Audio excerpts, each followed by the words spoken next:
Welcome to House Common Blood, where the strangers are family. Every episode contains graphic content, including but not limited to copious amounts of blood, unnecessary cursing, death of all ages, be they infants or immortals, fantasy drug use, nudity, mentions of sex, and sound effects of various qualities. We cannot stress enough that this is mature content with adult themes. You have been warned. May the albatross guide your way.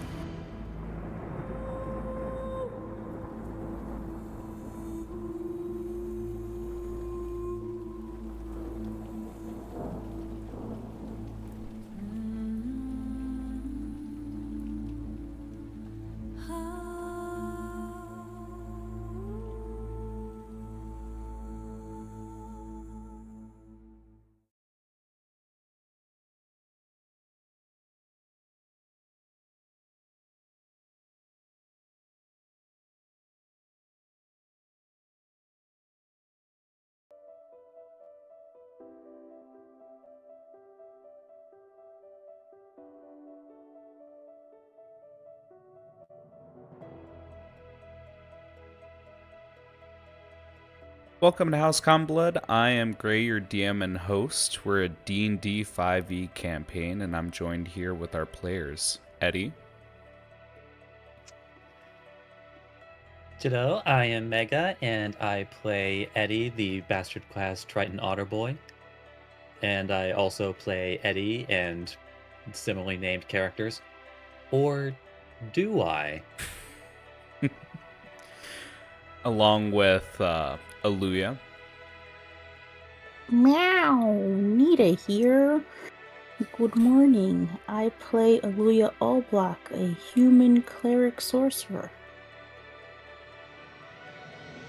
And finally, Seer. Shazoo! I am Moo. I play Seer, who is a woman that's always on fire and an artificer alchemist. Well, last time we ended up playing, we did a couple things. We negotiated with a rat man-ish person called Marvin, and after a back and forth with Eddie, he decided he wanted to be king of the managers, and the price to be king of the managers was a unicorn's wand. So he ended up giving it to Eddie and going off on his merry way. The party decides to explore the east end of this dungeon and fall into a trap within a long hallway where the wall seemed to be trying to crush them. With the simple cast of rope trick, they got out of the situation and moved down southward, where they came to a room with 2 black mirrors and a obsidian fountain. Looking within the silver water, Oluja got a glimpse of one day inside of CordeRosa long in the past. And I believe that's everything. It's CordeRosa. CordeRosa.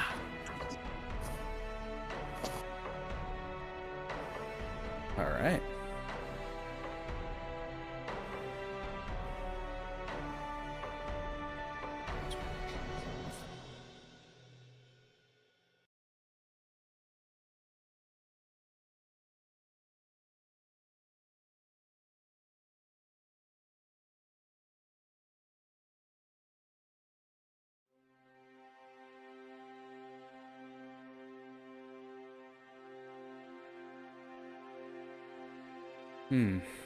Trying to think of the way I want to start this. I think, Oluja,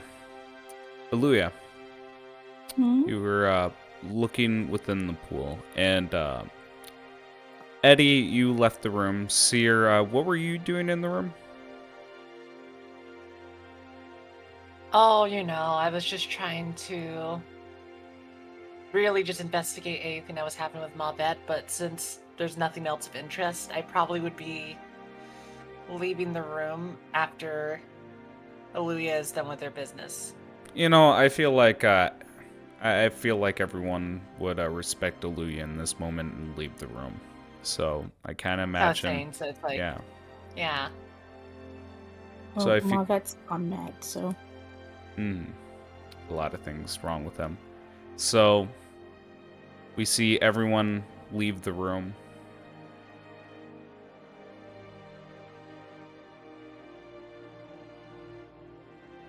And as everyone's leaving the room, we see you looking down within this pool of water.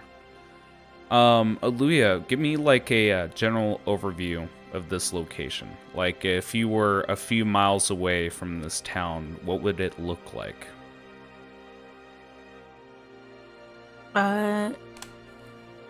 It would just be a large port city, and you'd see this castle-like structure up over a cliff, and behind it all is this very deep blue forest. Yes. With pink sandy beaches. With pink sandy beaches. So as we see the silver pool, we see that manifests like watercolor, like droplets within water. It begins to form within the pool. And as we look deeper, we see Oluja looking deeper within the pool. You have a little bit of information overload.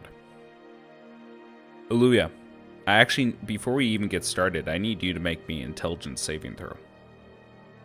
Oh, I'm so good at those. Yes. Give me a second, too. Mm-hmm.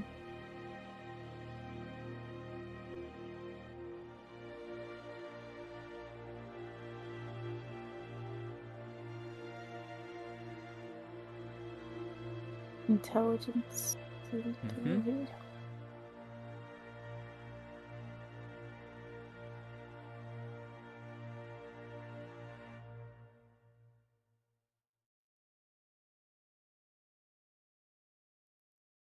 Oh, amazing.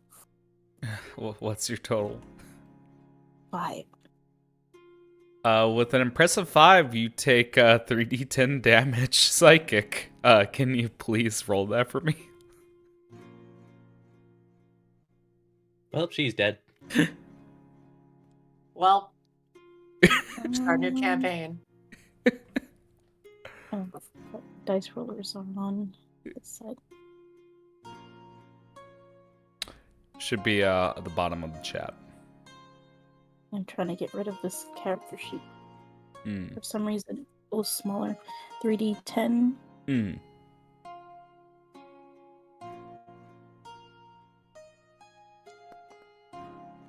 Okay, nothing horrible.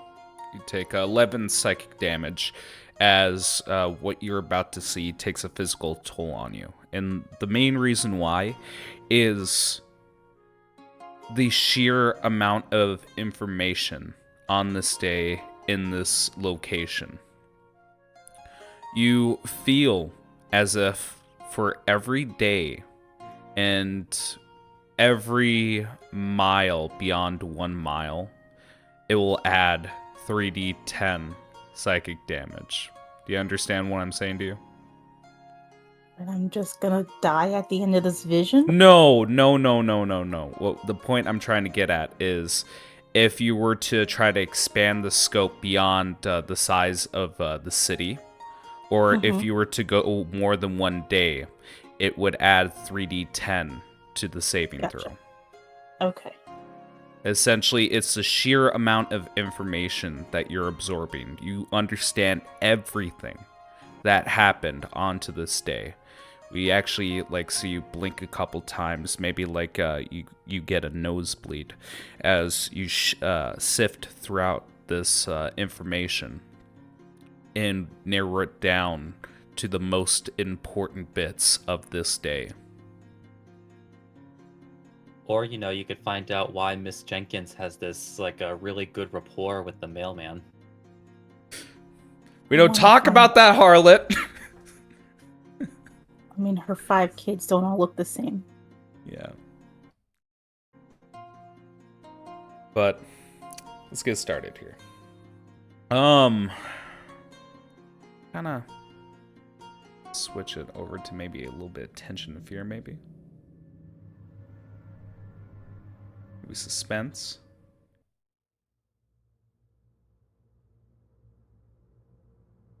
I don't believe in suspense, but I do believe in suspenders.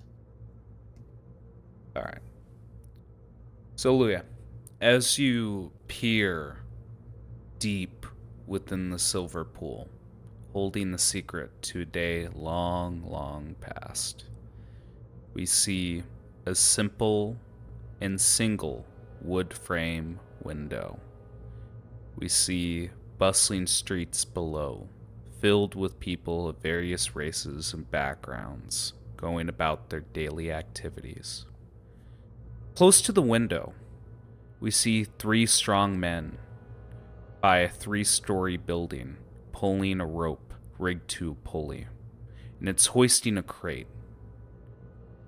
Down even further from that window, we see a wooden dock, and it's standing above pink sand. A carpenter in overall waders shivers while submerged half within the rose gulf. The foam of the water is so close to the man's face is spitting at him as he's digging a nail with a single blow of the hammer.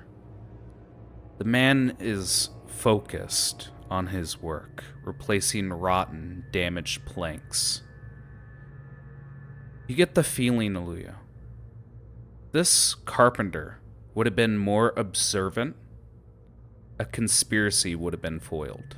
If this man wasn't debating whether to stop at the tavern for a drink or just to head straight home to tend to his sick daughter, a class would have been held the following day. Instead, we see a man wiping foam from his eyes with the back of his hand, resolute on a single decision. Think I want sex on the beach. Just see him mumbling as he waddles through the soft waves. His stride brings him past a dinghy, and you see that's leashed by a rope to a pull. A taut tarp leaves no form or bulge. It bounces with each wave like a breath. The carpenter grips the trim of the dinghy. He bites his lip, and he looks under the wooden docks away from the boat. While deep in thought, he says with a painful smile, "No, stray home. Wouldn't want to keep her coughing up again." If his hand would have moved an inch forward, if he would have just lifted the tarp from the dinghy, he would have seen it. Instead, he gives a slight push to the boat as he strides forward. It's just mumbling, "That'll be good. I'm sure that'll be good." Behind the carpenter, peeking out of the tarp, we see the gold skin of a hand. It is stiff and far too cold. On the ring finger, we see a pale outline of where square-shaped jewelry once was. Mark of a vow on the happiest day of this man's life. We tilt back, racing towards that simple wood frame window that peers at the mundane and eccentric streets. Our point of view is an extreme close-up of a ring finger. The head of a square emerald, talon-like prongs connected to a black band ring. As the blurry background clears, we see the golden skin of a hand. We hear the sound of skin gliding down a stubble, similar to fabric tearing. A chiseled jawline is exposed in between the fingers, till the man is cupping his chin, and we focus on his mouth.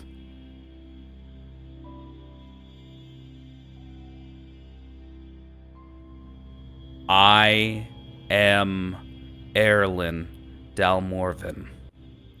The camera zooms out, and we see a half-elf man with long silver hair tied into a braid in front of a mirror.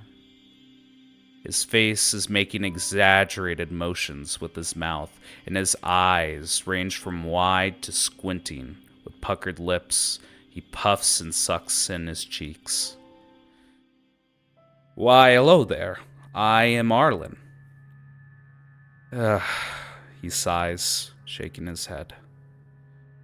Rolling his head around his shoulder, we hear pops and cracks. While a normal stretch in itself, there are far too many pops and cracks. Rubbing his ring finger on his shoulder, we see a sharpened talon nail on his pinky finger that shrinks and malforms into an ordinary nail. Ahoy there! Name's Captain Dalmorven. The expression on his face was set in stone. Eyes half open, lips curled into a smug smirk, and nostrils flaring. And you are? An eyebrow raises with the question. Arlen scratches the name off of a piece of parchment with the quill dripping with black ink. Along the list of names is a range of ages from 14 to 16. With the profession in an instant with the timestamp that's recorded a couple decades in the future. Alexia, 16. Strategist, Navy, treason. Nathaniel, 14, diplomat, bribery. Isabel, 15, senator, cult. They continue with the same pattern. Excuse me. Would you do me a favor? Guide these new recruits for me, would you? I must see...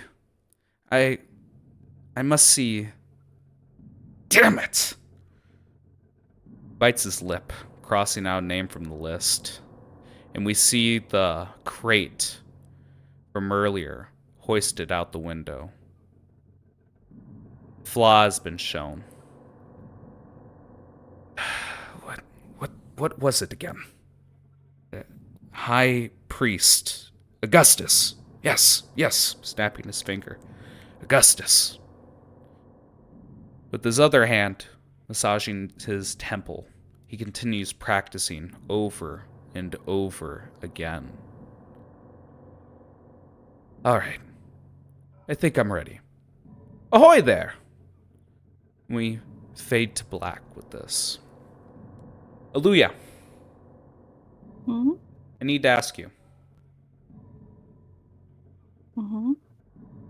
So during this day, early in the day, how does your day in particular start? She's just rolling out of bed.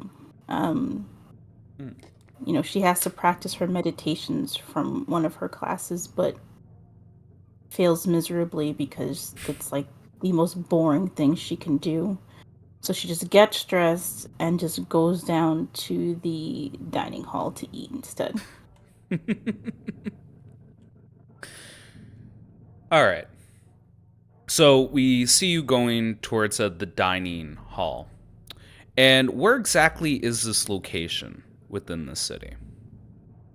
It's when you first enter the temple. It's a large hall that leads to the right, this grand space where everyone eats. It's got filled with stained glass windows. Yeah, we see pane glass windows. I actually want to go a step further and perhaps say we see like a mosaic of a bird holding a lightning bolt in this setting. An albatross, correct? Mhm. Yeah. We see the colors. I want to imagine like on the blue hue scale to contrast the overall pink seen within the designs and the armor, the clothes, and the beach itself, going along with the forest nearby. And as you come into this hallway, or not into this, you said cafeteria, correct? Yeah, it's a dining. Yeah, It's a grand the hall. the dining hall. As you come into the dining hall in particular, what kind of people do we see around here? Do we see priests, lieutenants, sergeants, privates? Like what kind of classes? How are they segregated here? It was just be for the students and the priests, so like the Mhm. higher ups have their own space to be in. Okay, it's perfectly natural. I want to imagine as you're walking by, we see like a few of the students quiet down and look away.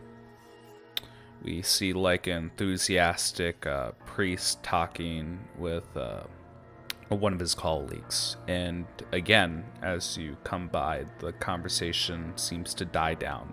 It's much like when you walk into a room and people stop talking and you just know the conversation's about you.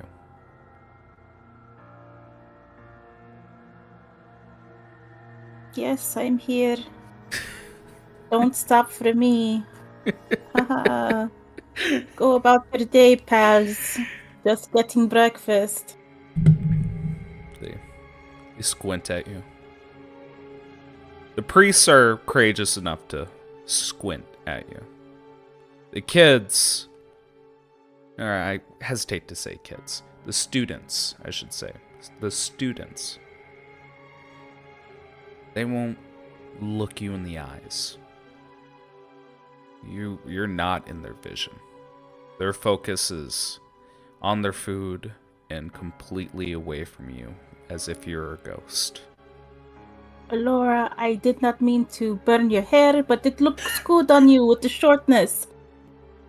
Keep it up. Mm. I think she gives you a bit of a sneer. I think she almost opens her mouth to say something rude, but stops, keeping her eyes on your passing feet, and looks away. No one wants to talk to you. No one wants to look at you. Where do you sit? Where do you eat? Oh, in the back by myself. It's not even a full table, it's just a chair. I mean, she used to eat in the bathroom stall, but she started to taste what she was smelling, and she has a little too much self-respect for herself. Mhm. So, I think this is the point where I do want to introduce a character walking into the dining hall, not for eating food, but looking for someone in particular. We do see a tabaxi woman, and since she is a sergeant, we see like her torso covered with a rose gold armor. And as she's walking in, looking around, her eyes lays on Oluja, then at the student with the burnt hair.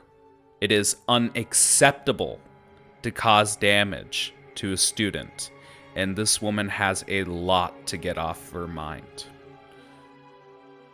Honestly, Mega, I want you to take the floor about this woman if there's any more personal details you want to add to her.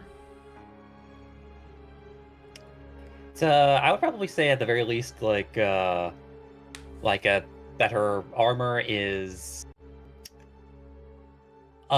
unusually kempt and clean. You know how like some people like might actually like do like a semi routine like a shining and maintenance for like their clothes, armor, uniform, what have you. But it looks like this one was polished this morning and probably even last night as well and the previous morning. And just like you just cannot find like a single fault in any way, shape, or form. It is spotless. It is in perfect order. It's like there's not even a dent in it. She might have thrown away the last time her armor dented. Who knows? You never asked.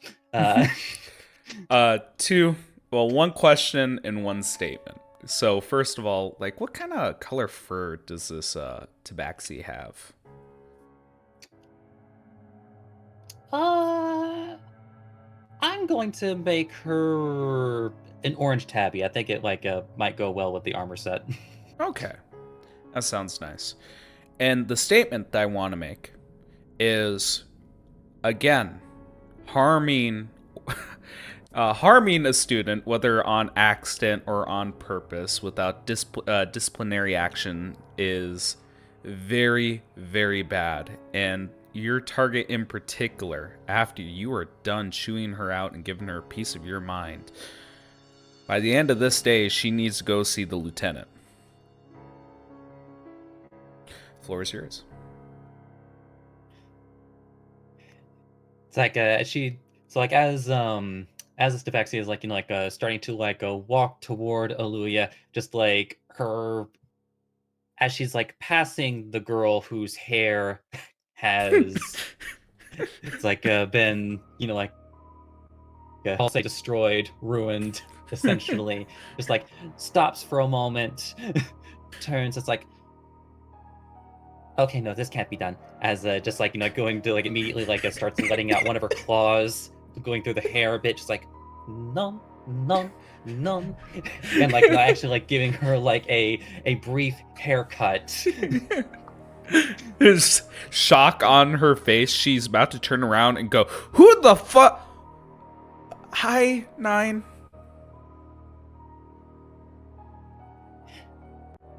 Bonjour, mademoiselle. As she just like continues like like cutting her hair. And perfect. Now she has something like closer to like a cute bob. Yeah. She gives you a considerate smile and maybe like again, this student, I would say, is probably like closer on the side of 16. She pulls out like a little hand mirror. It's in the shape of a pocket watch. Flips it open, looks at her hair, and her cheeks go flush as she smiles at you. Thank you. Kelly on. As it's just like about to turn again, stops for a moment, turns around. Oh, Shelly. Just like points down to her legs. I can't help but notice that your skirt is 3/4 of an inch too short. Miss Bell, I'm sorry. It won't happen again. Remember, dearly, you'll get no respect if the boys are elect.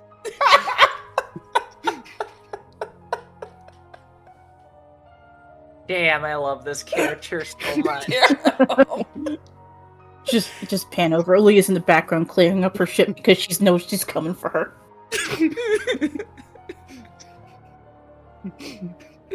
Okay. What happens next? just like smiles at that. As you were, as she just like turns around and her face falls flat again as she just starts doing that like march toward Oluja.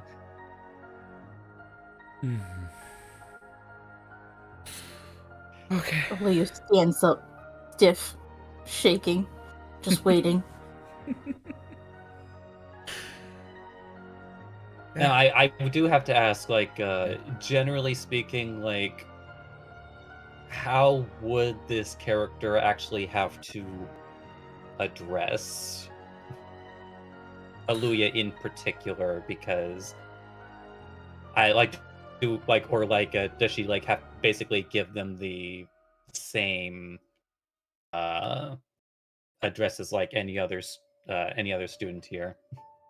More like you don't think she should be here. She's not efficient enough in what she does, but she's kind of stuck dealing with her. She just wishes she was better. And what's the difference in rank? Or are they equal? She's above me. Okay, there we go. Like way above me. I haven't even become a private yet. There you go.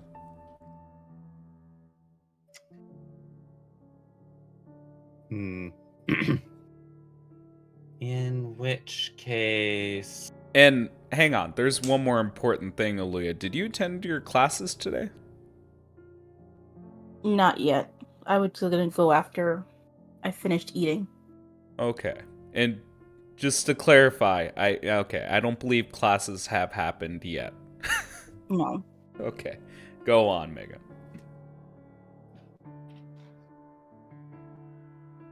Bonjour, you.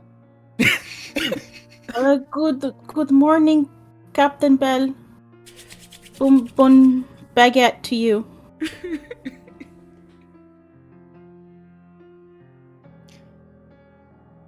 Well, at least I'm a bit more moist than yours. Anyway, I believe we both know why I am here. Or do I need to spell it out? Is it because I did such a good job yesterday, or is it because I burned her head this morning?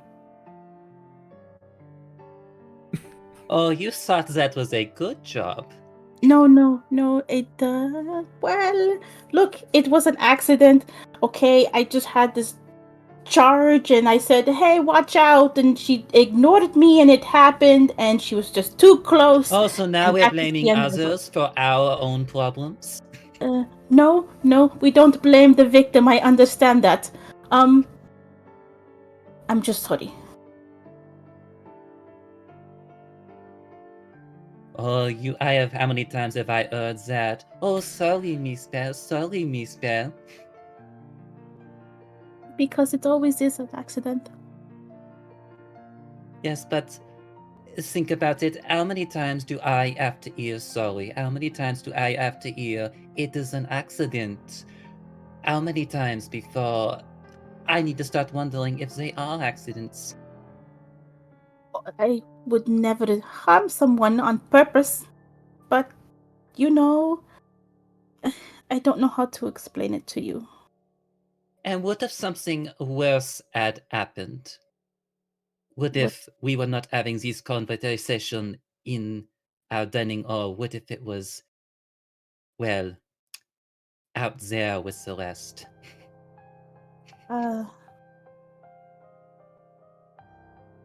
Sergeant Bell, I don't know what to tell you. I don't mean to do these things. I have trouble keeping whatever it is inside me contained and it just comes out.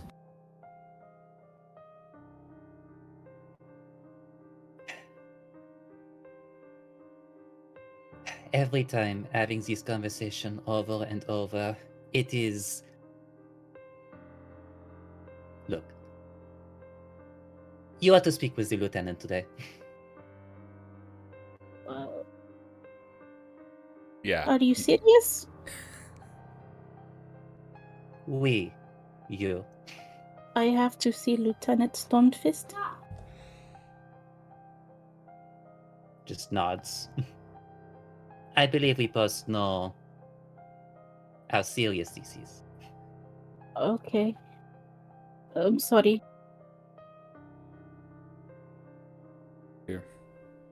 Your heart really, really does sink.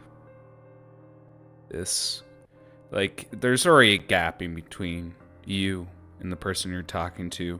There are leagues in between you and Stonefist.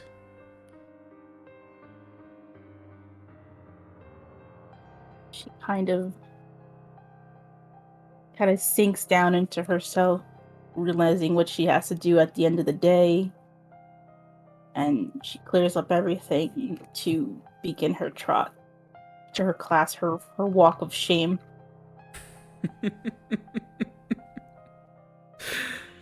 What's the finishing Jeremy, highlight? that is not uniform. Yep, there we go. Yeah, never mind, I didn't even have to ask. I was gonna ask what is the finishing highlight. There we go. What's the response, Oluja? I'm sorry, what'd you say? One more time, Mega. I guess I'll go ahead and anyways, that's all I came to say. And then turns her head. Jeremy, that is not uniform. As she starts marching over, seeing that one of the boys has very clearly unbuttoned their blazer to an unacceptable degree. And we see that. That was in reference to Aaliyah, but that's even better. That's how we finish off Miss Ninebell here. Oluja, please keep walking me through your day a little bit, your walk of shame. Tell me your schedule, what happens next. She enters out the side of the dining hall because she just would rather take the long way through the gardens to her first class, which is scriptures. She kind of makes her way down these steps, and then the greenery starts to set in. You have these high trees and flowers into this beautiful garden. Some of them of sculptures of the albatross. And before she makes her way to the end, she notices someone unexpected. Yes, you do. You see I would have to say a little over a 6 foot half-elf man with a golden skin and silver hair, much like the figure that we've seen at the start of our flashback here.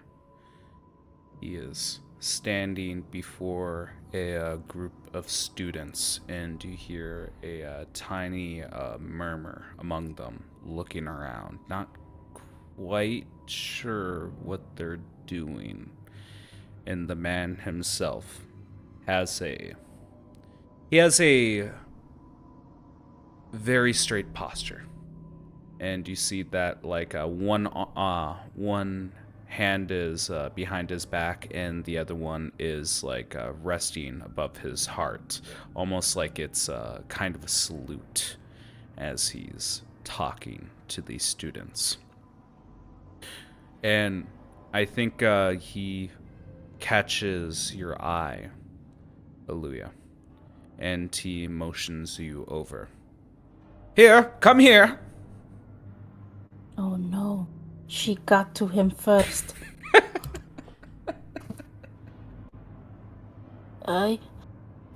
Good morning, Captain Dalmorven. Ahoy there! You see him just give a small laugh. Ahoy? And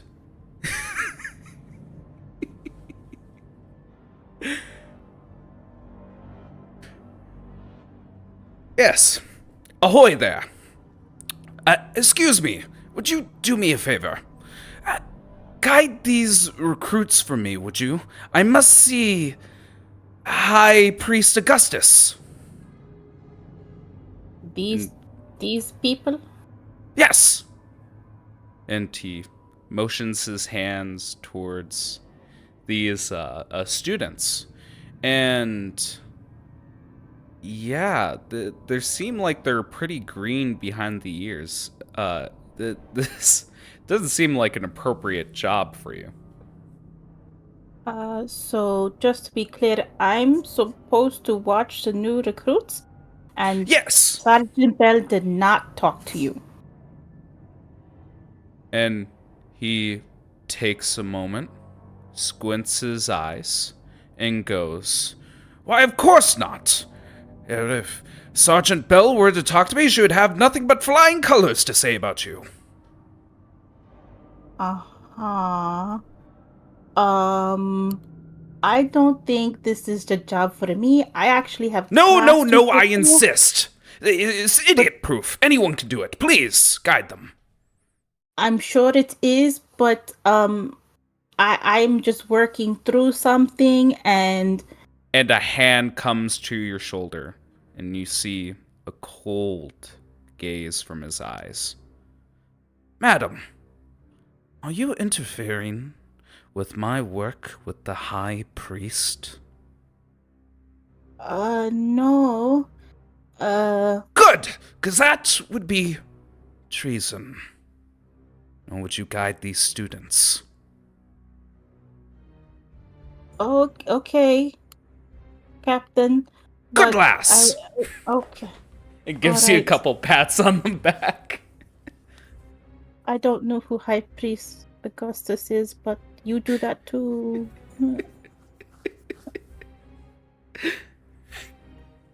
And So, hello. I yeah. am Oluja. Okay. So let's get a couple things straight. So we see as you are taking up the role, we see the captain give you a firm nod, and he begins to walk away. And as he walks away, he turns a corner away from view. Now I need to ask you, Luya, how infamous do you think you are?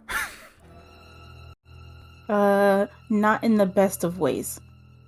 I've done quite a lot of damage, not just to people, but to like structural damage. Okay, so if people were to come on the campus, you'd probably be the first topic or warning. Would that be correct? I would be a warning, right? There would be Yeah. nothing pleasant to hear about me. Okay. So, yes. We see the kids, and you introduce yourself as Oluja, and we see one in particular, Isabel. She is 15 years old. Um, and she just narrows her eyes and just goes, like, the Oluja? Oh, so you've heard of me. Oh, I feel a little special, but yes, I am the Oluja. I mean, I'd shake your hand, but I wouldn't do that to you. Have you all heard Didn't of you me? explode a statue and send one of the Ah, students into, yeah, like in such a bad condition they had to go to oh, the priest? yeah, oh, that's how you mean it. Yes, that was me. Didn't you also destroy a boat? Okay, all accidents. I know when you put it all together, it looks bad, but But what about the dog incident? oh, he grew back his fur, no problem. And you see them all exchanging glances. Oh, okay. And you see, like, as she says that, she does take like a step back to give a little bit more distance between the two of you. And how do you smooth that over? How are you guiding these kids, or not kids, these students? So since Captain Dalmorven put me in charge of you all for I don't know what reason, I will do my best to take you around. I just had breakfast, so I guess I could take you to the dining hall first and show you the dormitories because they're close by, and I guess take you to all the classes so you can meet the professors. I don't know. Hmm. I guess we'll do that. Okay. Yeah. Let's see the highlights of this. Like, what do you think would be the first class these kids would see? Uh, she would, because it would be the closest. She's going around, so It would be uh history. History. Okay. Yeah. We see you guiding them to history class. Do you think that there's anyone in this room?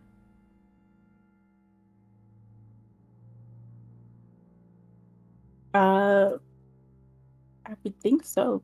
Other people have classes, so Mm-hmm. they Right. all have rotating schedules. Okay. All right. So we get off to history, and in particular, just walk me through. So like we see you guiding these students. We see a history class coming up. How do you come into the room? How do you introduce yourself to the professor? I want to hear these minute details. She'll just kind of knock. Uh, Good morning, Professor. I will be in the back. This is a group of students I'm giving a tour to. I will be quiet. All of you, please be quiet and don't blow this. Okay, you hear Isabel say, and everyone goes along with it. But yeah, what? Yeah, give me the highlight of history, especially like towards this specific city. Like, what do you think would be like one of the most important bits of information from like your city's history that'd be brought up here? The founding of it. Okay, So speaking about Delmar CordeRosa. okay, okay. Like, what do you think would be like the initial hook for that story to be? Um,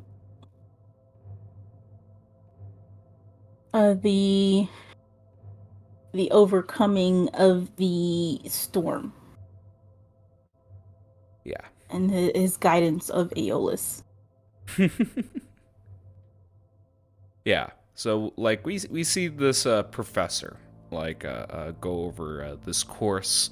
We see the like I kind of want to imagine there's a chalkboard behind him, and we see like the outline of an albatross, and we have like a couple main events.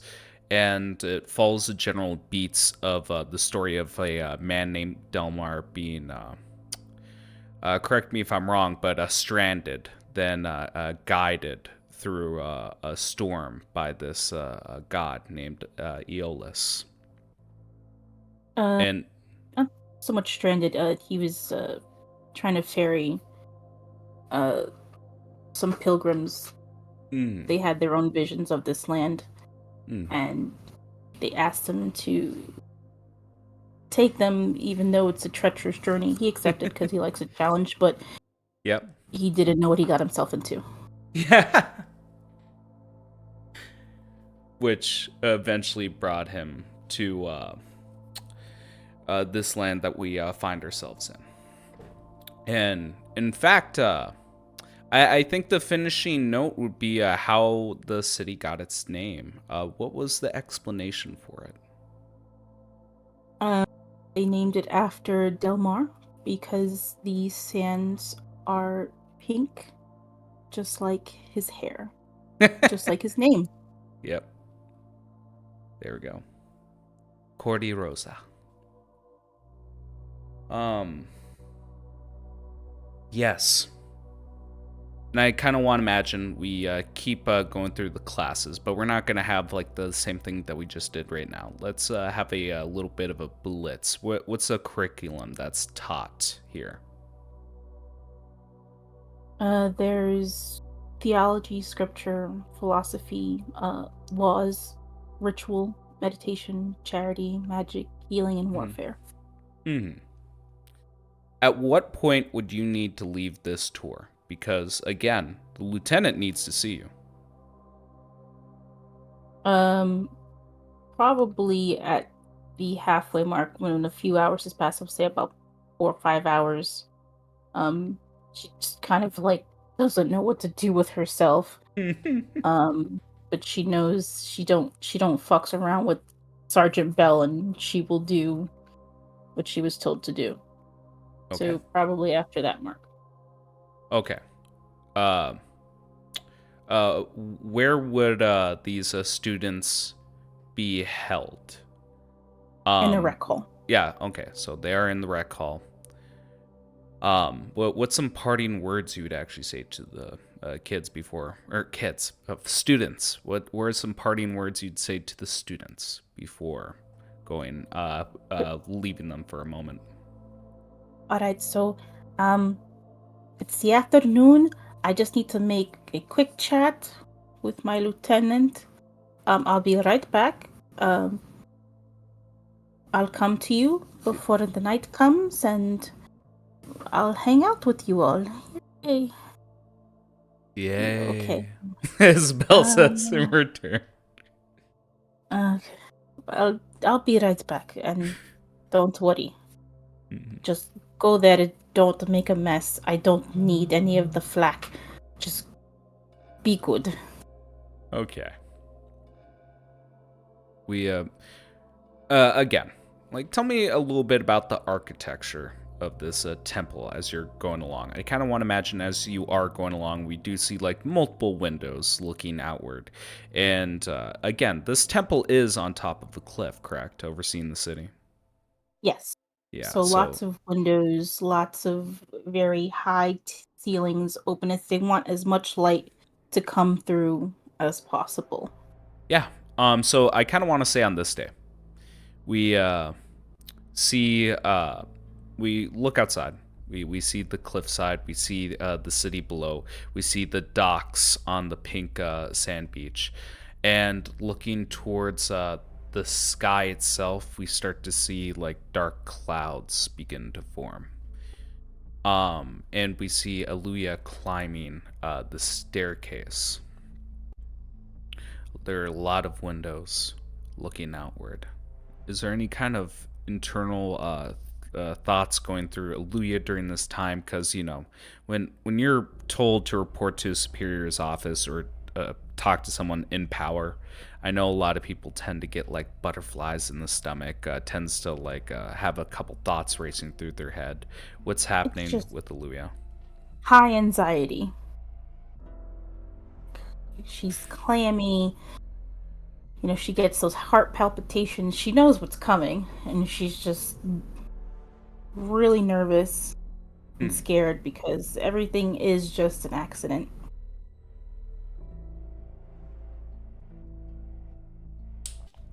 But she also wants to do better and listen to her superiors, so she'll do it. Mhm. All right. This is, So, of course, different from the usual Doki Doki that your heart goes for the lieutenant. so we get to the man's office. Oluja is right in front. Does she immediately knock? Does she need a few breaths? Does she hesitate for like a couple minutes? I feel like she'll raise her fist to knock, and her hand is shaking, and she'll kind of grab it to compose herself. She'll take in this really deep breath and exhale and just go for it and knock. Knock, knock. Moo, what does Oluja hear? I'm gonna be a little mean Yeah. and do this. Mm. They're gonna hear a low, boisterous voice go like, "I was wondering how long it would take you to knock, Miss Oblak. You were breathing rather heavily behind there." My my apologies, Lieutenant. Uh, I'd rather not talk to you through the door. Please come in. right. I'm just nervous, you know. She opens the door, closes it behind her. Okay, but you know what? Moo, you have the like flavored text. What does this person look like? Add on what you want.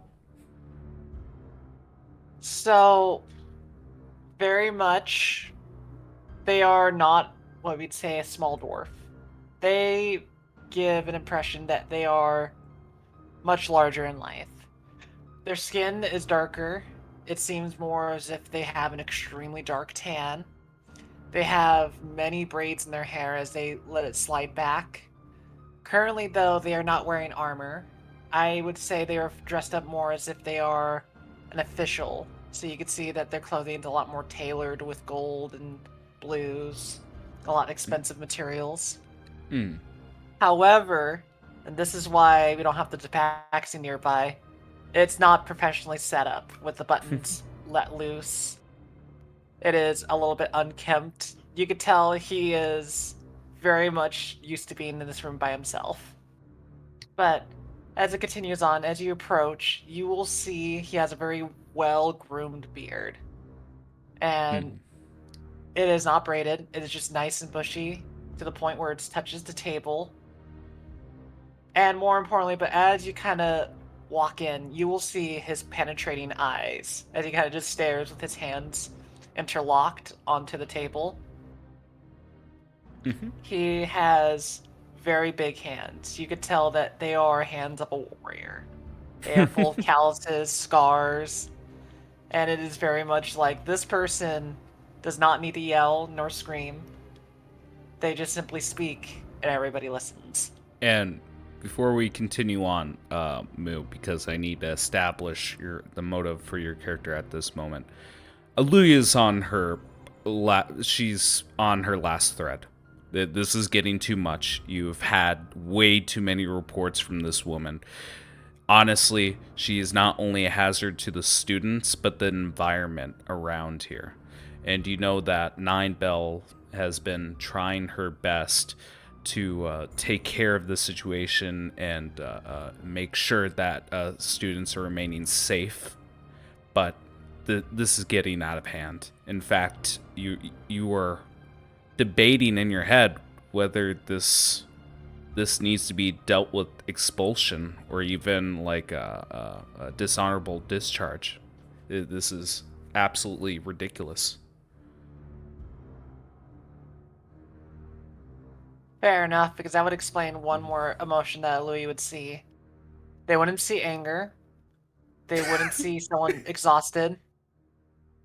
The worst thing a Louis would see in those eyes is Please don't say great, it. great disappointment. Oh, Yep, she yep. said it. I knew she'd say it. I'm not mad, I'm disappointed. I'm gonna You're grab gonna drink. see him Right open ahead. his hands and gesture to a chair that Aluya is very familiar with, as it is also slightly burnt. And simply goes, "Take a seat." He meekly does. Now, you already know that I never have these conversations alone. So you get to choose. And as they go into their beard, they pull out two wooden trolls. Would you like Mr. Dinkles or Sugar Cookie Loaf? I will take sugar cookie, please. You always take Sugar Cookie. Sugar Cookie has bright purple skin painted on, as well as a yellow and green dress, and their hair is light blue. What the fuck? Leo fix the hair a little bit. Ready for this interaction. Now, Miss O'Black, I'm not going to sugarcoat it, nor am I going to make it softer blow for you. But the best way I can explain is that you are very much on your last thread. You already know how hard we try to accommodate for you, other students. You know that already. Yes, I do. You already know how often I try to accommodate. You also already know how much many of the other staff have tried to accommodate for you. And yet, you're also already aware of the damages that you've done to the property, as well as to other students who maybe weren't the wisest to approach you at moments such as that. I give you the doubt that you don't try. You're not malicious. I could tell you that. But I can't defend what happens after.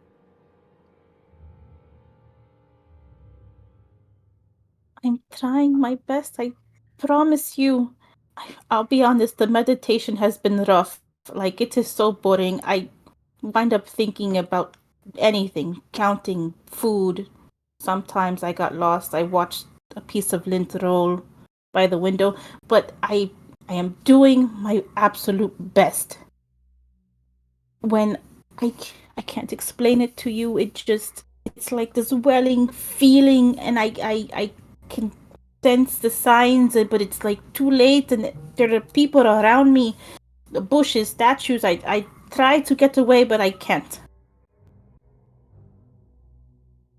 You see him not like interrupting at all. He just very much like listens to you talk. And once he knows that you're very much done, he kind of continues to speak. Miss Oldblock. No, Oluja. I'm very aware of you trying. I'm very aware of your efforts. I don't hear all bad things. I hear good things in some aspects. Oh, really? Like, what's one of them? Because it's been a rough day today. Well, the big thing I could say with confidence is that the effort is seen. Not many Oh, people look at you and say that you are lazy, mm. but even when you try, this is why I have to talk to you about this. Despite your great efforts, and despite your immense gumption to continue on, the issue is that I don't know if I can even have you still stay. It's not a matter of the lack of trying, it's the matter of safety, as well as the study of our students' well-beings. Oh, please, don't kick me out. I'll do what you want. I'll confine myself to a room. I'll do my studies in private. I'll ask for notes. I don't know what I'll do, but don't tell me to go. I'll charge your phone. They're going to look at you with like, they're being really kind. They are not malicious. You could tell this is why he is a good leader. He doesn't very much interrupt people. But also, it's just the fact it's like he is letting you plea, and he's not going like no, yes, or being reactive. He's very much like being patient with you. And he simply just says, I haven't made the decision. I still need to talk with my council. I need to talk to Fuzzbert and Cooper and Bibley. Figure out what is going on. And sugar cookie. And everybody else on Sesame Street. Sadly, I wish I could have Sugar Cookie Love join me, but Mandy Sparkle Dust is not thinking that they would be unbiased. Mm. I get that. I will say, though, Grandma Rosie Puff sees you favorably.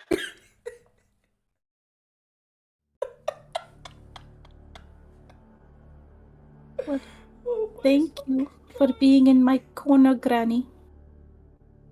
Regardless, though, reason why we're talking here is because I have to be fair.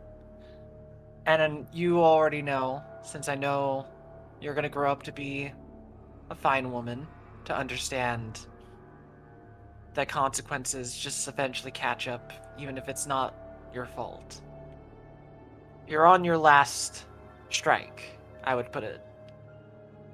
And I hate to tell you this, because this might put a weight above your head now. But ultimately, even if I talk to the council, one more of your debacles, or one more injury, one more disfacing of property, anything of the sorts, and I would have to have my hands tied and very much have to do the decision you fear most. Shakily, she'll say, I understand, and you'll have to do what you need to. I will do more. I will do better.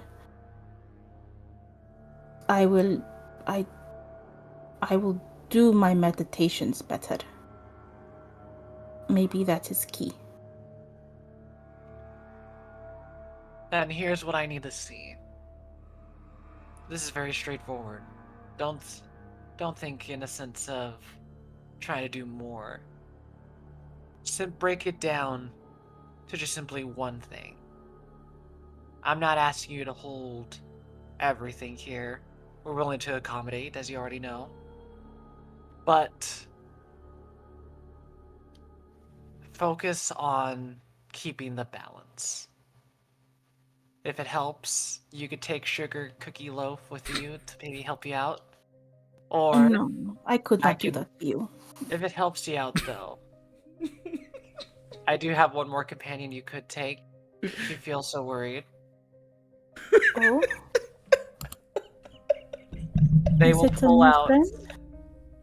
They will pull out a very two little trolls that are attached to each other by hand holding, and one is pastel pink and the other one's lavender blue, and they go like, "These two are very well trained individuals to help people be able to focus.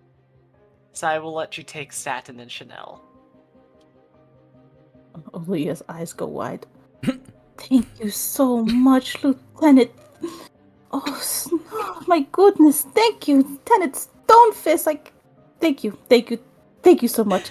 Thank you for letting me stay. I know it's like you're thinking it over and everything, but just thank you for your kindness. It is not kindness, it is just the least I can do. I will talk with the council when Satin and Chanel will hopefully help you out.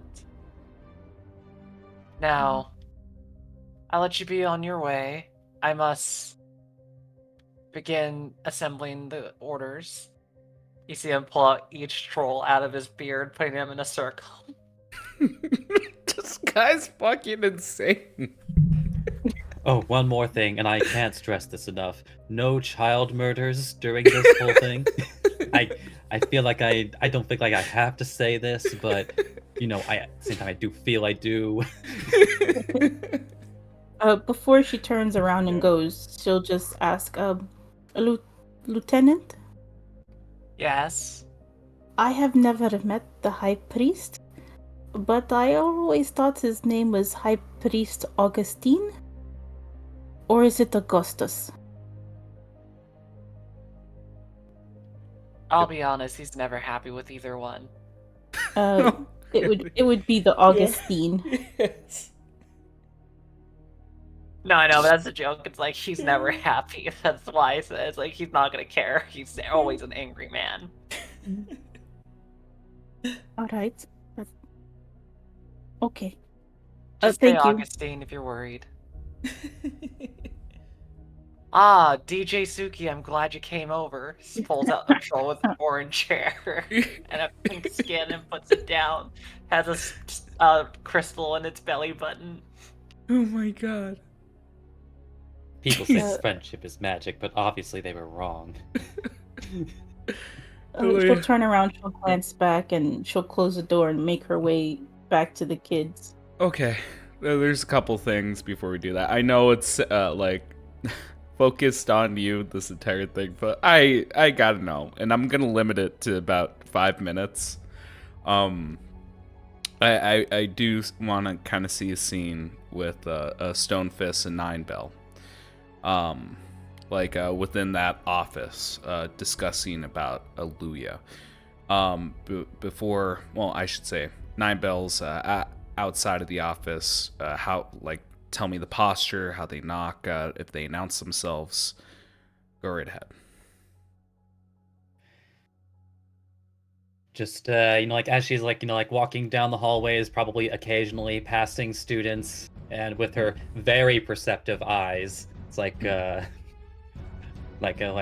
critiquing them on even their own postures, their uniforms, just like basically anything that seems out of place.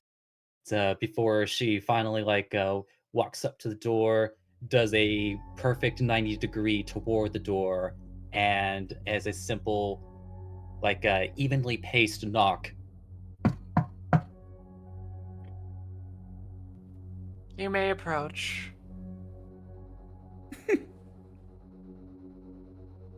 The door opens, and it's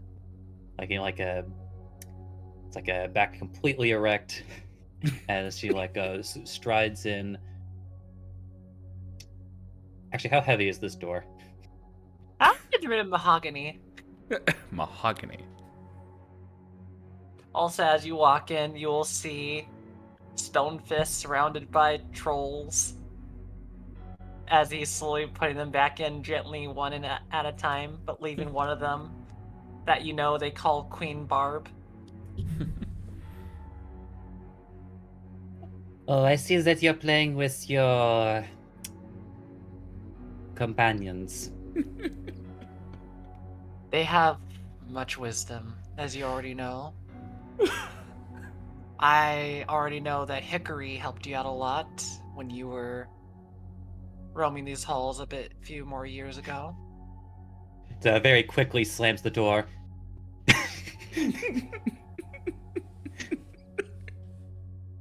Not out loud, Lieutenant.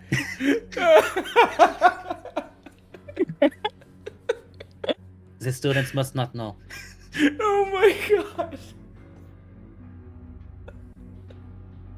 I understand. I know you had issues when they found out you were playing with Dickory. Why do you say these things out loud so casually?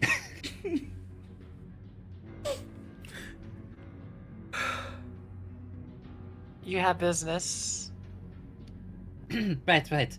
As quickly straightens back up after getting a bit disheveled by that sudden panic. And so assuming that you talked with the girl?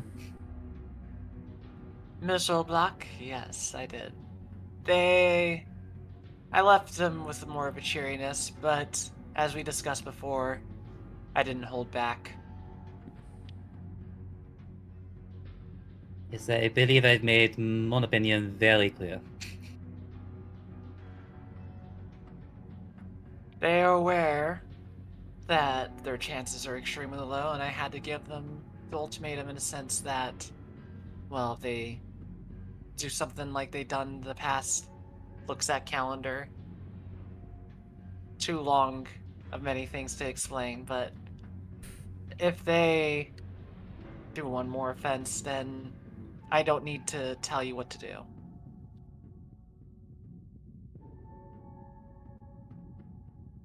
If I've not made this part particularly clear, allow me to remind you of something that may have already occurred to you, but if anything worse happens, that might fall upon your shoulders. I wouldn't be a good leader if I didn't take that responsibility. I say this is mainly because, as you already know, some of the roughest stones can become the greatest diamonds. Or they can also become the deadliest things you could have. But I'm willing to take the risk for the potential very well may benefit us and people far around our borders.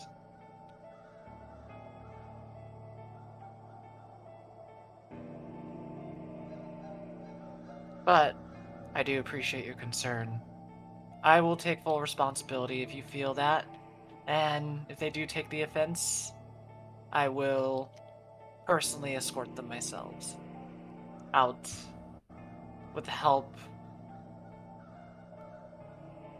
Well, I hope not to pull them out.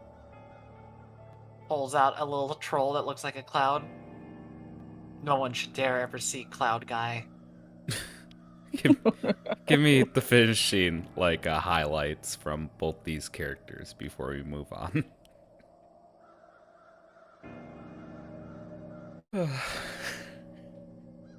Monsieur Lieutenant, if I could say one more thing. You may. Could you please, for the love of Aeolus, straighten up all of these paintings? Why are they all crooked?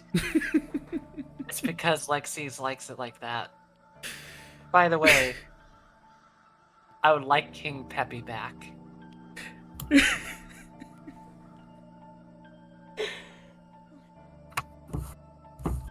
All right. Okay.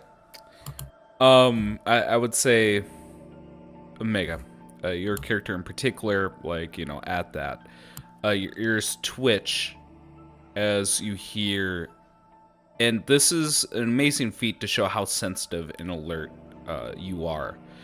Because even through the mahogany door, even though it's up flights of stairs, you hear, yes, you definitely hear the sounds of students screaming. And it is with horror.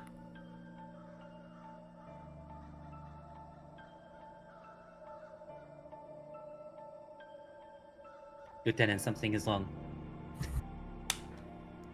I trust your instincts. As you see, the Stone Fist just picks up all the trolls with one mighty sweep, and as if like magic, they're all in his beard.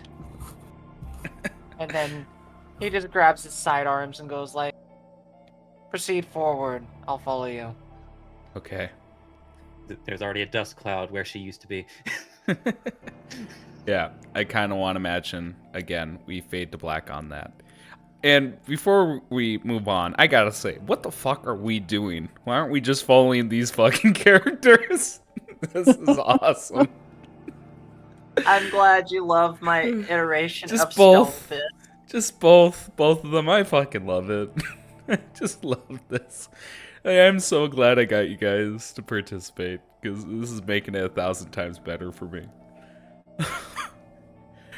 Alright, so let's walk back a few steps. This happened slightly in the future, and I'll tell you when everything meets up. So, while Oluja is away, while Nine Bell is away, while Stonefist is away, like everyone's doing their own business, we have a camera lingering within the rec hall. Oluja, can you explain what the rec hall looks like? Give me a firm picture of it. Windows, doors, how spacious is it? What's in it? It's pretty spacious. It's got a bunch of desks and whatnot. It's just with like chairs and couches. It's just a place to unwind and relax. So there's like chess and whatever other sorts of dragon chess. There's playing cards. Yeah. There's a ball. Just a place to come and relax. Yeah, we see like the kids, like we see two of the I gotta stop saying kids. We see two of the students playing Dragon Chest, a man and a woman, and the woman has the upper hand, about to put her opponent within checkmate. Other than that, we see like a few of the female students on a couch giggling, while one of the men is looking through like a deck of cards, just mindlessly shuffling them. Everyone is doing their an assorted activity, and As we look outside, it gets darker and darker as clouds begin to fill the sky, and we start to see lightning crackle within the clouds. And you see like one of the students looking at the storm approaching and have a slight smile as they see the outline of an albatross. I think it's Isabel who says it. Just goes, "Do you really think she's that bad?" And like one of the male students goes, "Well, I mean, they warned us, right? She's gotta be bad." But I mean, yeah, she's not all there. She seems, here, there, and not really that bright, but Wow, they doesn't chose seem violence today. she's not really bad though. And she kind of looks away from the boy and just goes, "She actually seems kind of nice." Think so? Yeah. Yeah.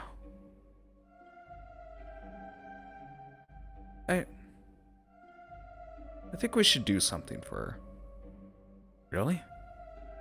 Yeah. She's been running around a lot. Maybe we got time. And just as a deep sigh. All right. And we see like this girl Isabella, coordinating like a little effort with some of the students. Like some are reluctant, some don't participate, but like half the students are just working on something. And we see like a knife to paper, and like much like when you fold up a paper and make cuts into it and make like a star from it, like with this they made like a paper banner, perhaps from parchment. It's a cute little design, and I think they made like a sign that says "Thank you, Oluja," and like in the middle of like painting this sign, you see door open, and a man with golden skin and silver hair walk to the center of the room. And the camera behind him, or the camera looking towards him, and we see behind him the window. We see lightning, shocking or crackling around him, giving him a glow, but it is far, far outside, far, far away. And he greets children. Students. He greets the students and goes, "Ahoy there! Hi, Captain. What are you working on?" "It's nothing big. It's just something for Oluja." "Who?" The girl that you had guide us." "Oh, yes, that young lass, yes. Oluja." And he cups his chin slightly, looking at the sign, and frowns. No, this won't do it all." And he grabs the sign, and you see like Isabel like grabbing the other side of it, holding grip and going like, "What are you doing?" "Let go! Just..." And smacks her hand. "Let go!" Looking at the sign, frowning. And we see like a little bit of magic dance across his hands as we see electricity engulf the sign, turning it to ash, giving out a frown. "That is not a proper use of resources. What do you think you're doing? What are you all doing?" And he looks around at the crowd of students. What are your ambitions? What do you hope to do? This? And he looks at the ashes, gives it a swift kick. No. No, you are meant for something. You are supposed to do something with your lives. You had the privilege of being born into greatness, and you're wasting it on this girl? See him grinding his teeth. And you see Isabella just going, Captain, it seems a little extreme. I mean, we didn't... You didn't what? Didn't take your studies seriously? Didn't consider what your family had in mind? No. No. At this pace, be nothing more than obstacles. I had great hopes for you all. And clicks his tongue. Everyone just has like a shake to their eyes. And I think like one of the students is like inching back towards the door. Who am I kidding? This was the plan from the start. And we see electricity shoot from his hands, dancing across the students. We see them all just momentarily stationary like statues. There's a flash of lightning in the distance that creates a moment of darkness and brightness, like a strobing effect. We see branching tree-like effects on all their bodies, much like how electricity contacts the body. Immediate red, their eyes white, and we zoom in on Isabella, head craned back, hair flutter, and everyone stands for a moment. Then it happens again, and again, and again. Electricity just streaming from his fingers.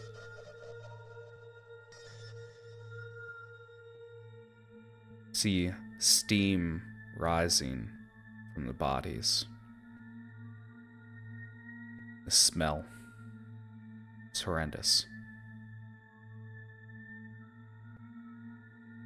He walks up to Isabella, puts 2 fingers on her wrist, feeling for anything, a pulse. She always was the annoying one. Then goes up to the next student, and the next student, and the next student, checking to see if anyone survived. Good. I think this time, things will go as planned. Things will be... Yes. There won't be issues. And I kind of want to imagine, like, we see a shot of Oluja approaching as this man's checking bodies. And Oluja, what would you be wearing on this day? Like, what's your outfit? Are you actually wearing armor? No, we don't get armor. Okay. We just have to wear the white tunics, and then white stitched tunic. on the front is the symbol of Aeolus. Okay. Yeah, we see you stepping along, getting closer and closer to the hallway. And you can... Yes, once you get closer and closer to that door, that smell is becoming more evident. You are familiar with the smell of electricity onto flesh. And this is overwhelming. What does Oluja do? She drops her treats that she got the kids, because she did come back to check on them, and then she left again to get them some goodies, and just she's like shocked. She She's hoping it's not what she thinks it is. But she's, shaking and slowly making her way forward to this door Mm-hmm. to see what is happening. Yeah. Like, from inside the room, we hear your footsteps approach. The man stands up, looks towards the door. We see electricity crackling within his hand.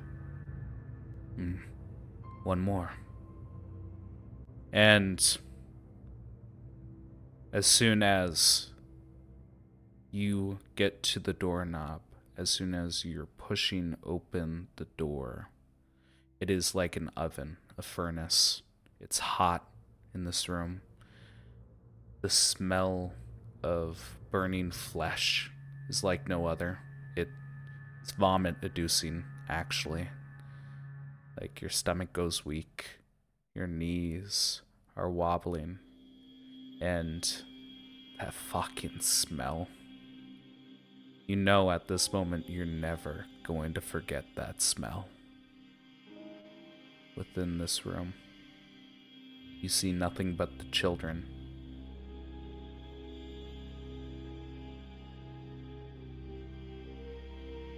She's panicking. No. I don't. She's trying to see if she can get anything from any of them. She's checking whatever she can on the body to see if one of them is alive. She's like hyperventilating. She's crying. Please wake up. Please, one of you, please wake up. I don't know what's all my happening fingerprints are on here. Yeah. Yep. Let me spit for good measure. There's my DNA. I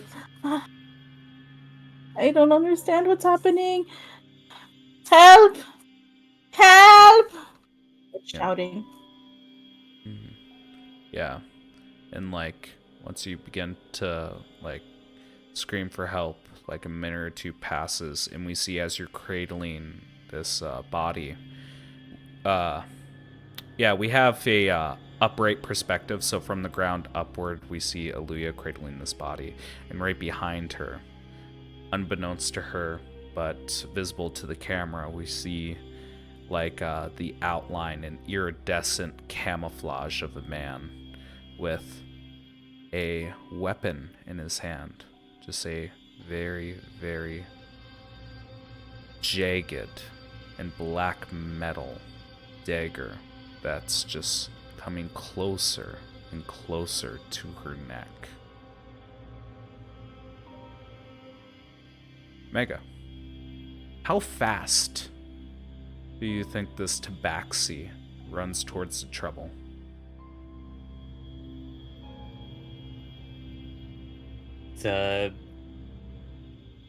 As quickly as she senses it, frankly. Yeah, so I'm thinking a full-on sprint. Yep. Yep, and I kind of want to imagine like... And somehow the hallway is still completely preserved. Yeah. Yeah, even and including that racial trait, she is the first one on the scene. We see that dagger approaching Oluja's neck, and we start to zoom in on this invisible hand, this invisible body, and we see through it, where we see the blurry outline of a tabaxi. What is the first thing you say or do coming into this room, seeing all these bodies around Oluja, all of them looking like they were shocked to death? What have you done? No, this was not me. I came back and I found them this way. This was not me. I don't know what happened to them. I don't know. It was not me. The dagger retracts away, and the man steps to the corner, watching it play out. Go on. Please, I did not do this. Can you help them? Can they be then helped? Who did? I don't know. I was not here. I walked out. I went to get them treats, and I came back, and I smelled it. I felt it, and I came in, and they were just there. I'm so sorry, but I did not do this. It was not even half a day. when I warned you what would happen if something worse came from you. It wasn't me. It wasn't me. I promise you, it was not me. Please believe me, it was not me. Just help them.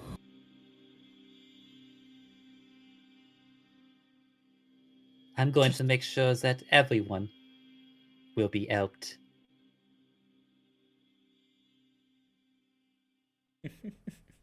Isn't that right, Lieutenant? And we see Stonefist walk into the scene.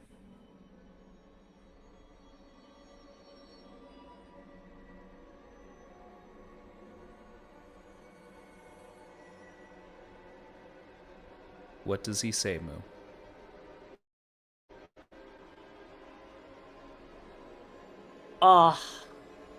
How do I convey this person's feelings? Because the big thing is just very much that what they told, our fellow Tabaxi, a diamond in the rough, turned into the most dangerous thing. But the thing that makes it sad is that, and this is what makes it, I think, heartbreaking for Oluja, when the patient man snaps scenario. Mm-hmm. When the very patient man very much loses it, as it never was this scale, you know? Mm-hmm. So Oluja, in desperation of like trying to keep yourself composed, I think it would snap to you when you just see this like very calm dwarf just very much starts turning fury red. And he just simply just says 2 words. Get out. I swear I did not do this. It was not And you me. just hear him yell louder saying, "Get out!"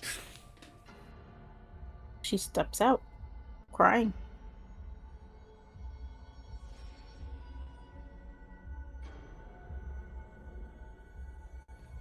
Or then looks to their tabaxi friend and just goes, I don't think I need to tell you the legal process you can do now. I will take care of this. You go take them to authorities.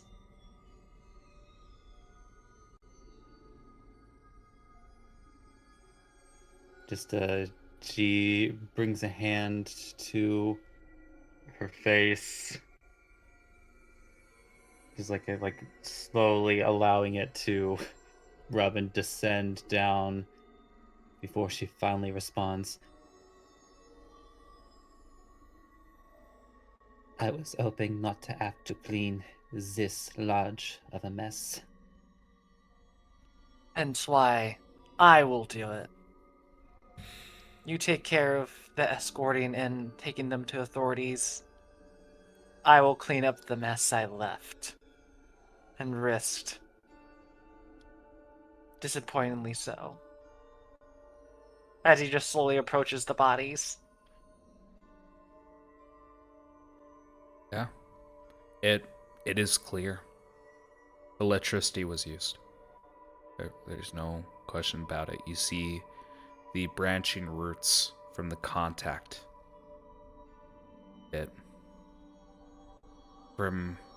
You've even seen like smaller scale instance where she merely shocked someone and it left this pattern. It all leads to Oluja.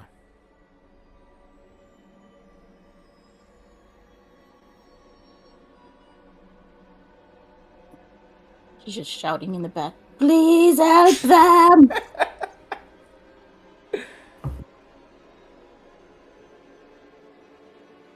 You will just simply hear from this dwarf for the final time. I will not let this happen again. No more second chances. Mm-hmm. Kinda wanna imagine. Nine Bells is escorting Oluja. we see Stonefist investigating the scene. We see the invisible figure in the room, just watching, staring. What's the process for the cleanup, Moo? Very carefully done. They are organized by age, they are organized by severity, because if some died in a not the worst of ways, then they basically were like put in a spot where it's a little bit more visible, but the ones that were like disfigured or horribly murdered are the ones that are covered first with tarps and such. But the sad thing too is that with each body, there is a troll upon them. Aw. Kinda want to imagine as you're cleaning up, we see like a person knocking on the open door. And you see his golden skin, silver long hair tied on his back.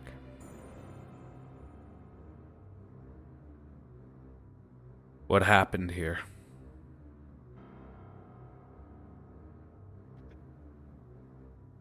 Incompetence on my end. A student went wild.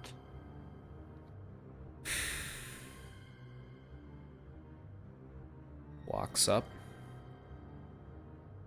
looks around the room, and finally is looking down at you. Sir, this is my fault. I should have known better. I left them in the care of that woman. I'm sorry. Sorry. And he looks away. And like, from your perspective, if you were to look at him, you wouldn't see his expression, but he flashed to the other side and he can't hold back a smile on his face.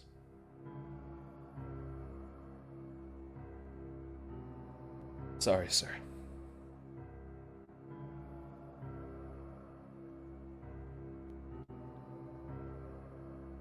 You are at no fault now.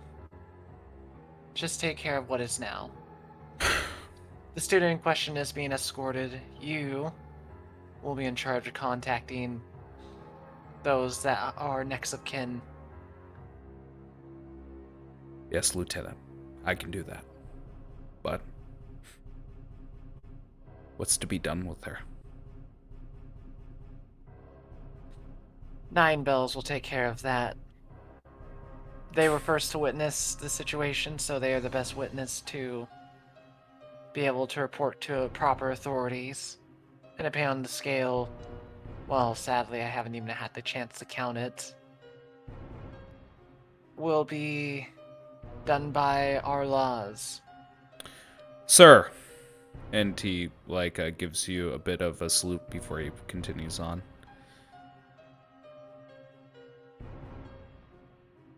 I know I'm in no position to make a request. We both know she will be executed for this. If I may, I have an alternative.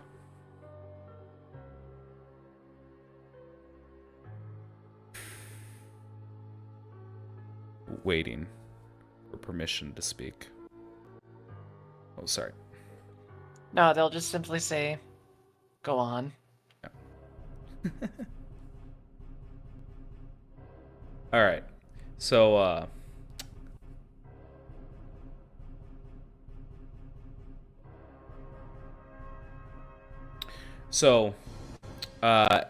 what he does say, because he is giving you proper respect, something is bothering you, Stonefist.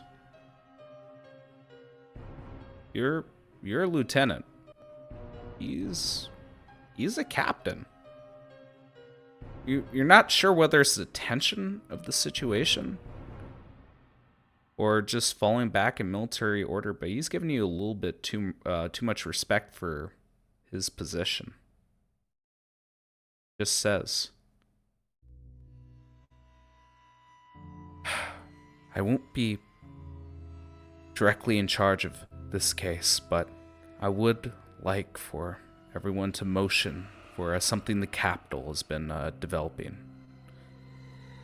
And it seems that we have a person that would fit the criteria for it. They want people that we deem ready for the gallows walk, executioner's axe. They want people that won't be missed. I think it's a better alternative than letting this talent go to waste.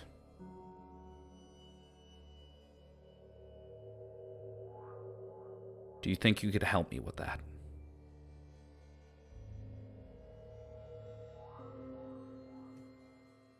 Heavy with thought, Mm-hmm. trying to either follow their gut instinct. They choose the wisest decision as they always do. I feel that their talents would be better use, possibly. But I do ask for a moment before solidifying the decision. You will see me soon. I think it's not a bad proposition. It's just need a moment to process. Gives you a nod. I could trust this with you? For now. I'll... We'll speak more on it. For now... Oh, he nods towards the scene. He's like, can I trust you with this? I should say.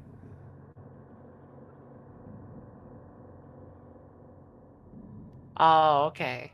Yeah. But very much is like, yes, they could very much see them on this idea, you know? But there is one last thought that I think Stonefist would do once they are alone. Yep. Absolutely. Very much... Well, I was just going to say very much they would pull out... They would pull out... Mr. Dinkles. Look at him with a sad face. Look up. Think about Oluja. As if their words hold true. Just that little hankering thought.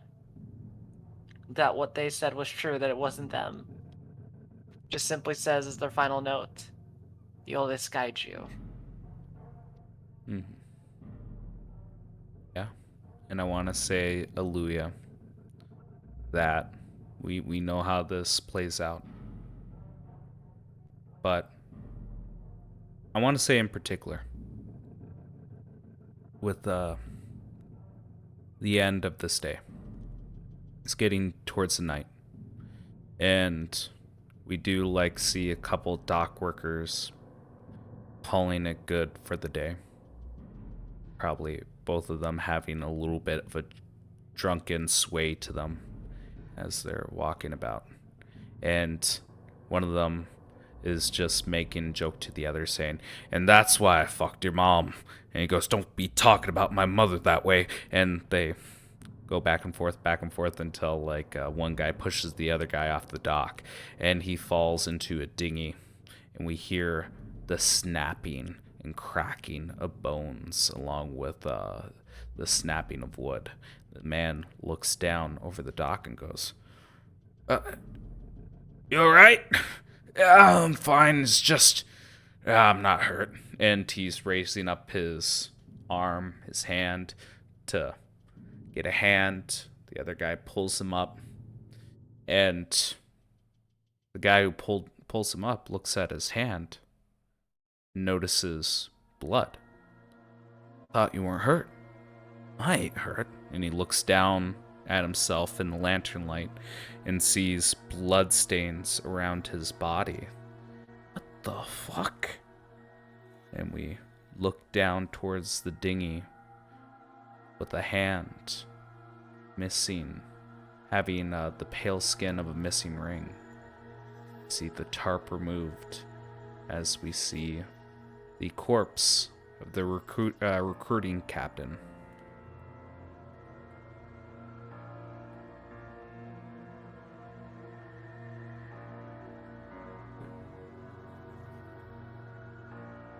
The corpse of the recruiting captain, Erlin Dalmorven. And I kind of want to imagine, like, Oluja, as you're finishing this off, the haze, the strain of focusing on this day, you see in the blackness of the void, you see the heraldry of a diamond and the heraldry of a lion, two separate sigils that just burn in the black, empty canvas. All right. And I think at that point, it'd be a good time for a break. Everyone, you guys get 350 EXP from that. That was fantastic. Inspiration all around as well. And Meg, I believe you already have inspiration, correct? Oui. Give yourself a 2d10, roll it. That's the amount of gold that Eddie found while he's fucking around in the hallway. Because, again, like, fantastic. Like, all around. Interesting choice of words. It's suddenly like Mr. Peckins just like squawking, squawking, squawking. No, that is fantastic. And it took about the amount of time that I thought it would. But thank you guys so much. We're going to take a break here for about 15 minutes. Let me get things situated here. All right, I'm gonna go make soup.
All right, and we're back.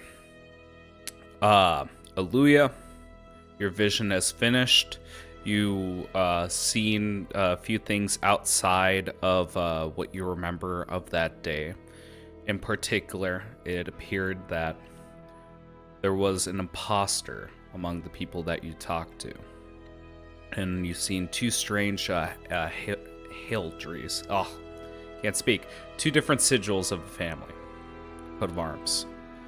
One of a diamond, one of a lion.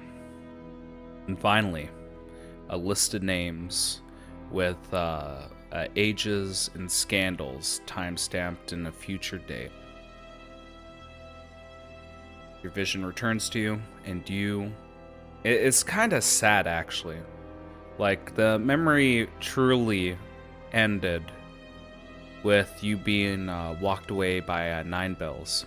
And as you come back to your current situation, you still got that lonely feeling that you're alone, and it's especially amplified in this room.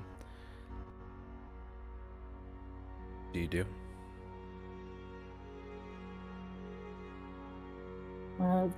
She's kind of just weeping into the pool. Still, like, is this real, what she saw? Is this like a dream? Still saddened by the events of that day. And to some extent still feels like it's her fault, even though it wasn't. And she's still unsure of what to make of the information, because at this point, who would believe her?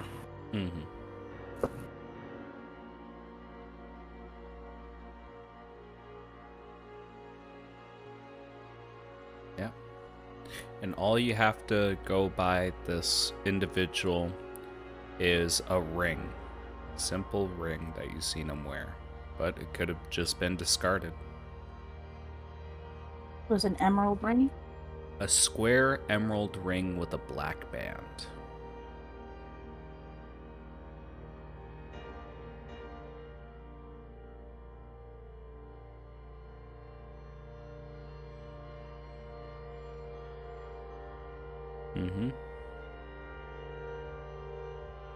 Okay.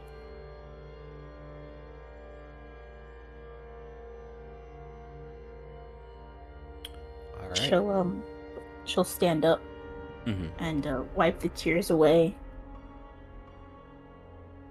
and take in a breath and just walk out to the rest of the group. It's a crowded hallway. Welcome to the conga line. Conga, conga, conga. Yeah. Well, again, not too long ago, they were in a significantly more crowded hallway, so Well, that's true. perspective. But yeah, With that said, though, yeah, I was gonna say, Oluja, what's the first thing you said to the party after that experience?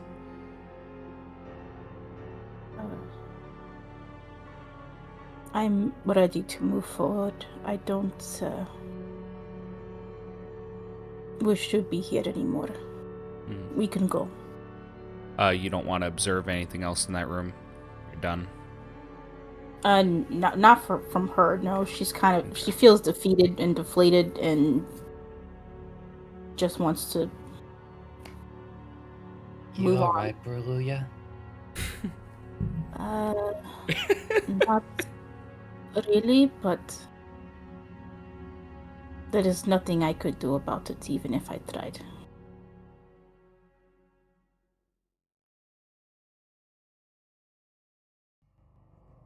Well, like, you can always do something, even if you don't think it'll do anything. Well, I cannot change the events of the past, and clearing my name will not be easy, or I don't even know if I should try anymore. It seems hopeless.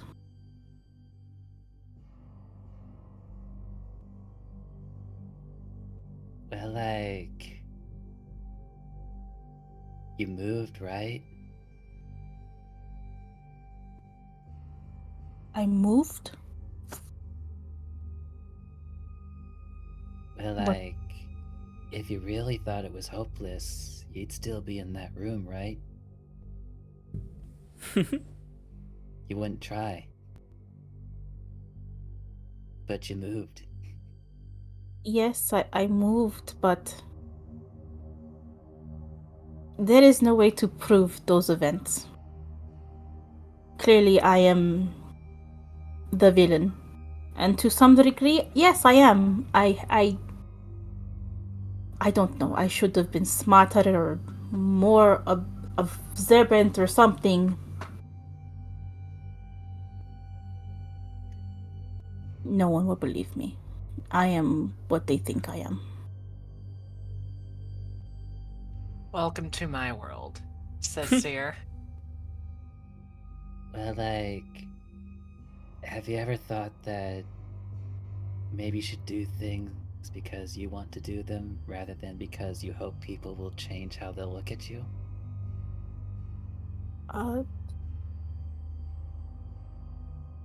Honestly, no.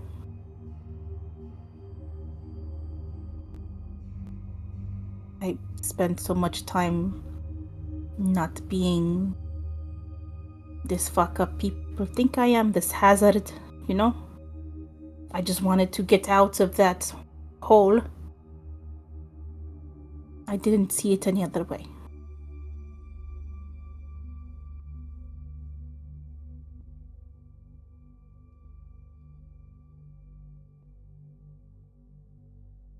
I'm just saying, like,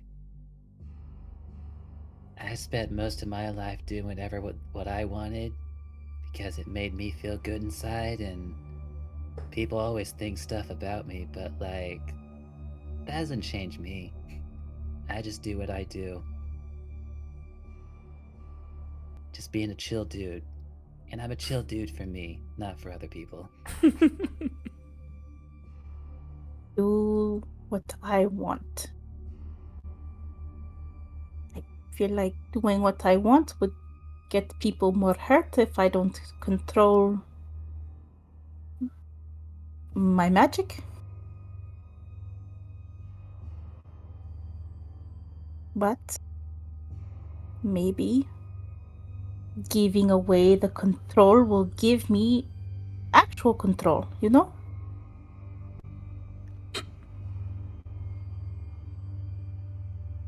Well, like, speaking as somebody from experience, if you try too hard to hold it in, it'll just hurt you in the long run. Sometimes you just gotta let it out. Like a fart. He's like you turn your head back to him, and he's like inhaling from his vape pen.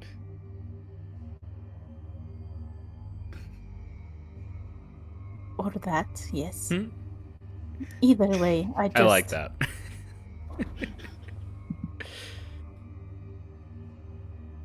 I just want to focus on something else right now. Then Oh, shall yes. we My dead trailblaze? kitty. That too. Eat that one more time, Seer. Shall we trailblaze then? Yeah, I guess it would kind of suck if Oluja died. Yep, I was gonna comment on Broyula. Goddamn. Oluja. Broyula. Like it's like a Telltale game. Oh yeah, we'll remember that.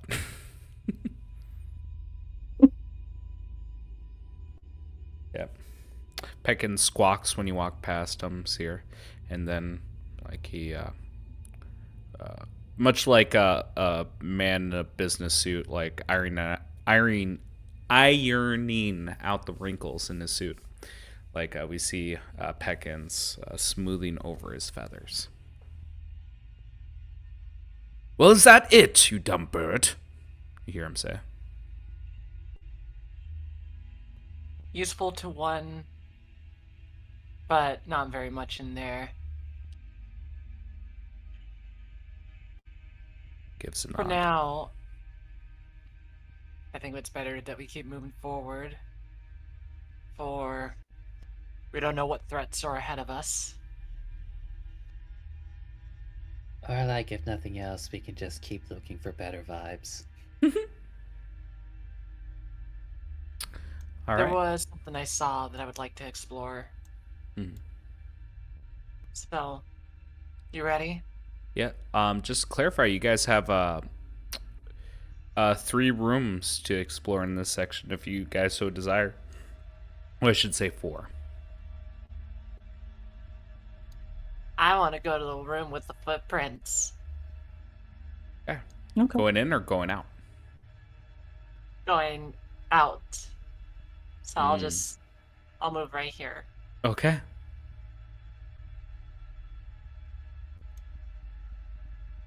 Mm. There is a room in the back that we missed that I could see in the shadow corner, Yep. but Yep. we kind of look at it as we go back.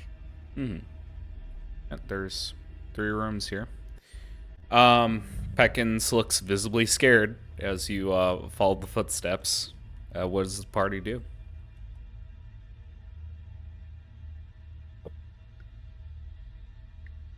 Don't worry, little dude. I'm pretty sure that was the dude that the wolf ate. Possibly.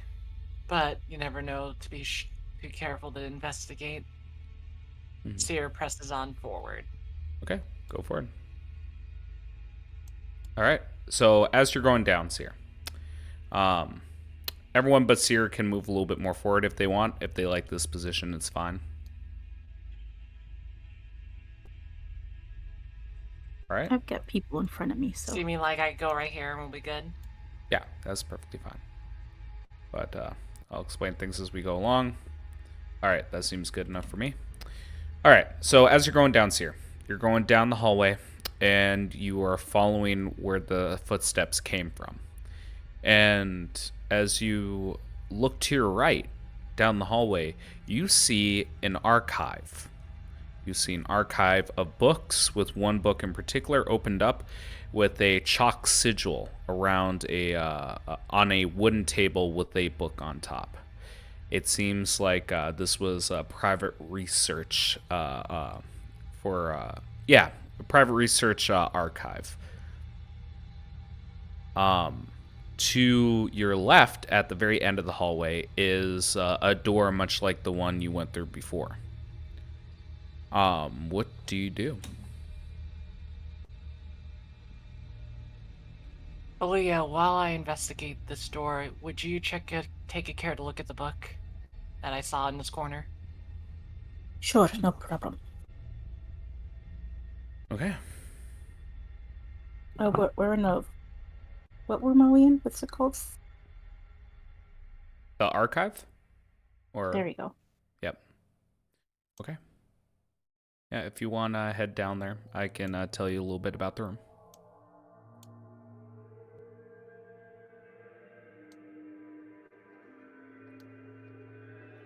This is the book. There we go.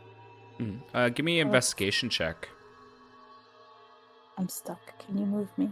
It's like can't move Move it up one, then to the left. You're trying to go through a wall. Got it. There you go. All right. Yeah, Patient. make me an investigation will- check. Got it. Anyone think you else want to actually tried. participate? What is she trying to figure out? Sorry. Investigating the archive room. I am busy with the door. Okay. Would you like to I guess participate, Eddie? Eddie will give a peek. Okay. Both of you give me a check.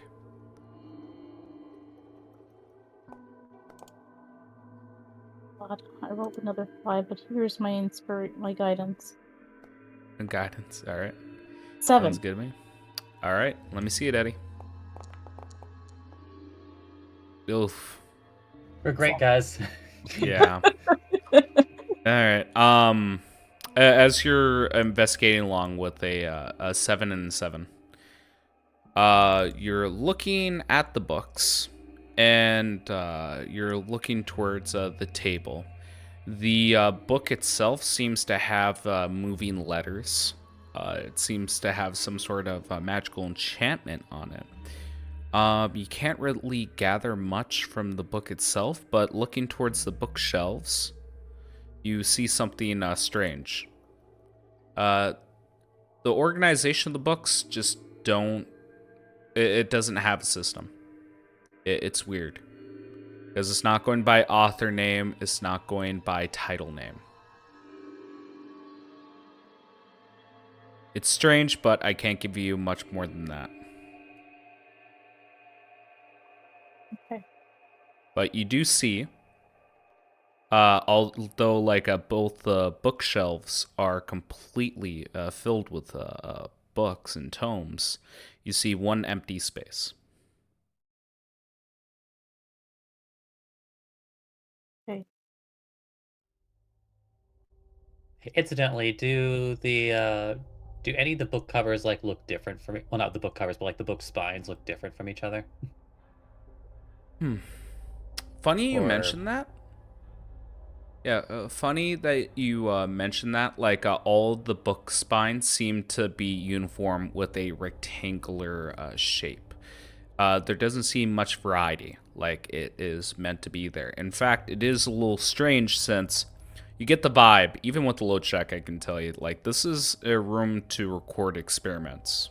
Like, it is meant for documentation. Why do these books look like reference material? Reference material should be in the library. This is meant for books and tomes for writing, if that makes sense to you, like hand-bound tomes. That's a little bit of a head scratcher.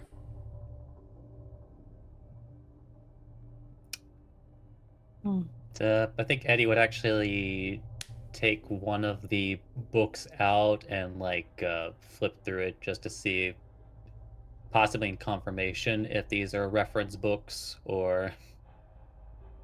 Yeah. So or if they're actually writing. as you try to so which one? Because there's a bookshelf to the north and one to the south. Which one are you investigating first? Might as well get myself in the room. Yep. I think Eddie will play around with. We'll go with south. As you go to the south, you struggle to get any books out.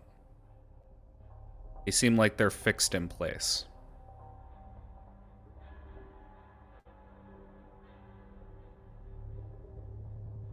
Like, do they feel as though that they're books that are just stuck, or is this a situation where, like, as he just puts his hand over, just like, oh, this is just decoration? Decoration. Like straight out decoration. Which is strange for a wizard to have.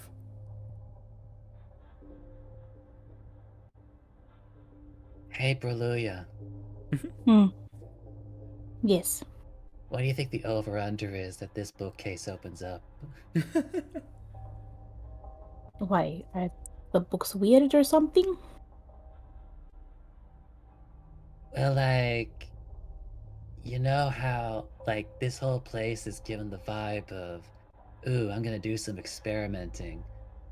But, like, a lot of these books kind of look more like, oh, let's do something nasty in the library. Because you are focusing your attention on this bookshelf, I'll allow one more check. It can be deception, insight, or investigation.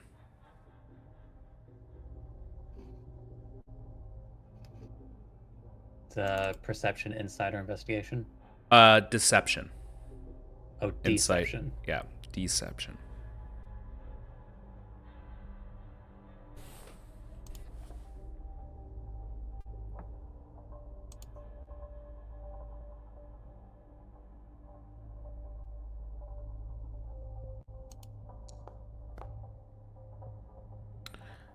As you look over the titles,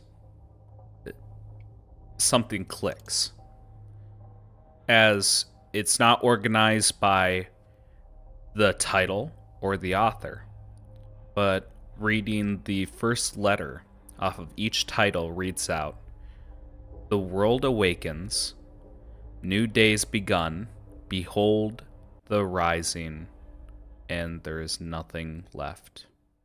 I should specify the titles themselves read this out, not the first letter. Sorry.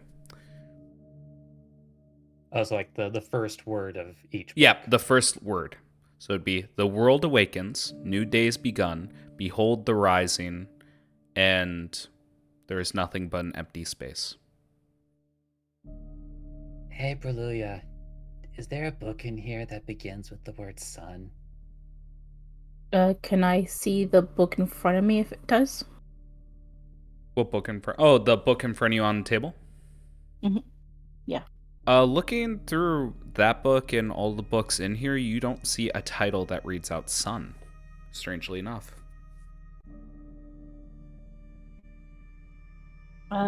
Thinking back through what we have done, any books that we've encountered here, have they? Like throughout this whole Have you? dungeon lab. Yeah, Oh. have you? Oh boy. Try Control F on your Word document. Type in sun.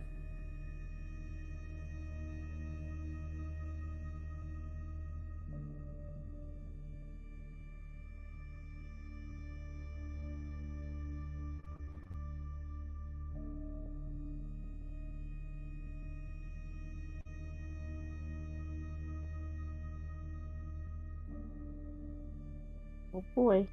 I Oh don't think I boy. wrote it. I don't think you wrote anything down. That's unfortunate. I usually write down the books that we get. Mm-hmm. So, let me see if I can grab out my notes really quick. Tell you exactly what you have.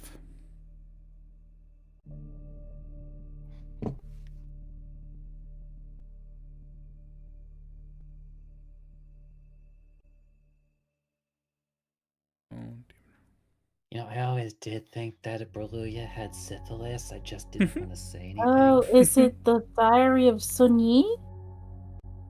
Diary of Sun Yi. SUNYI.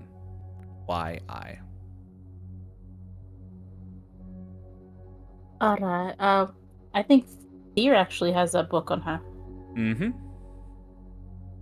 That is correct, Mundo. Seer? Seer, I know you're busy, but could we see that book, the diary? Sunny? Sun Yi? Let me take a look through my bag. Through your bag?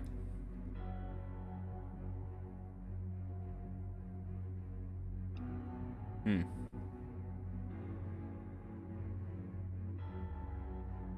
Hmm. What was it again? It's taking me a little bit. I have a lot of stuff in this bag. I don't have the convenience of you, Oluja. Okay. Yeah, I guess like you don't have your own room to put your stuff in.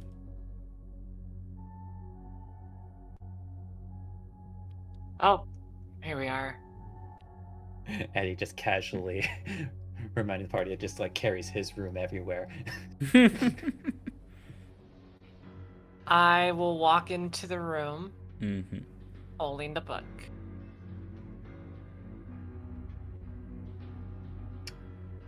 Although just incidentally, as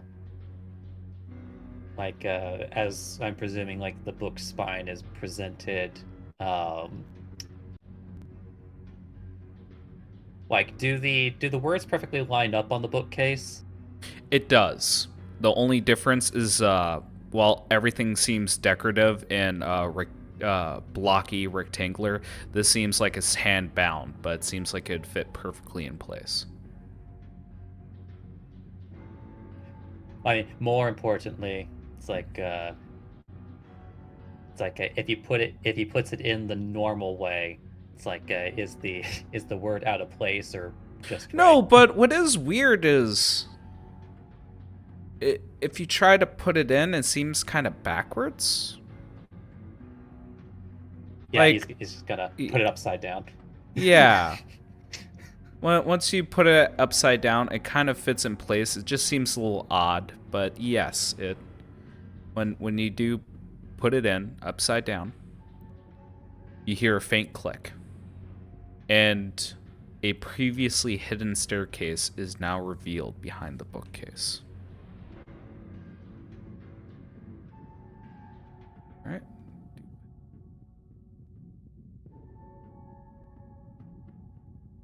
You see a stairwell going down. What do you do? This is just like my hemlock foam stories.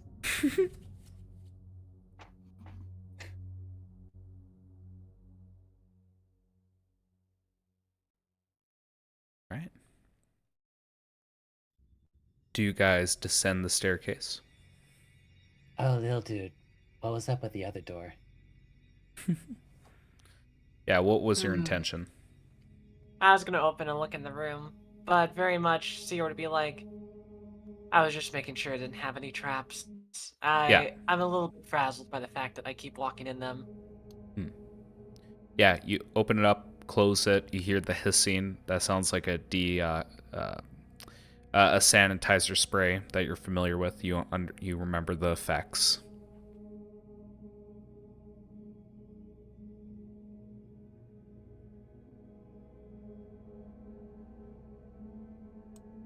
Then we can look at that room another time though, since it's similar to the one we saw. Mm-hmm. But if you want to investigate, we can, or we could just explore the stairs.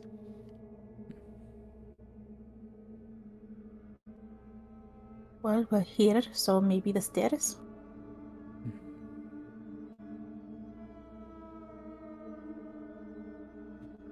Then might as well explore. Okay. Do you mean the stairs that the door opened up, or stairs in the other room? The secret stairs. Super secret. Sierra will walk forward. Okay. You walk forward, Seer. Pause the game. And she explodes. Yep. You descend the stairs and you find yourself in a small dungeon.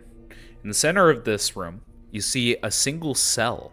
Inside, you spot a geisha sitting at a vanity set, applying makeup. She appears to be calm and collected, not at all bothered by your sudden appearance. You approach the cell and notice that the bed looks more comfortable than the one you would expect in a jail cell. The geisha's presence is alluring, but something about her makes you feel uneasy. As she finishes applying her makeup, she looks up and meets your gaze through the mirror. You feel a chill run down your spine as her eyes bore into your soul. You can't help but wonder what secrets may be hiding here.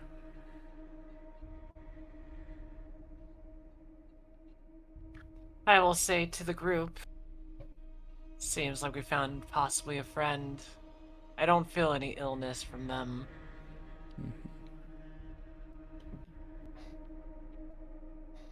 Wait, I'm confused. Are you saying that they're sick, or are you just saying they're not illin? Ill intentions. Oh. I'm just making room. Wait, there is someone in the tiny room? Just there, behind the secret bookshelf? Seems so. And they are not ominous in any way. I don't think so. Usually I'm not wrong. Grasshopper. Alright. Oh, grasshopper. Yes. Oh, what do we have here? You see her turn, squinting eyes, red makeup, eyeliner.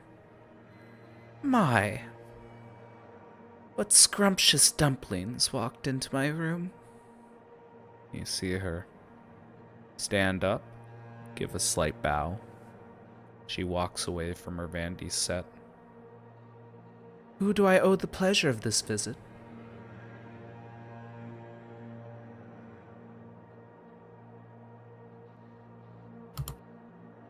My name's Eddie. Etty. Looks towards the Genasi. You can call me Seer. Oh, Seer, what a lovely name. Looks up through the stairwell and sees a little bit of salmon-colored hair beyond the black fog-like smoke. Janet Jackson. Yep, I'm up here. Hello, Miss Jackson. And Eddie and Seer, make me charisma saving throws. Eddie, advantage. Seer, disadvantage. Well, look at that. I'm gonna pass with flying colors. Yeah. That disadvantage. Well, you're gonna see why. Oh man. Yo. I told you.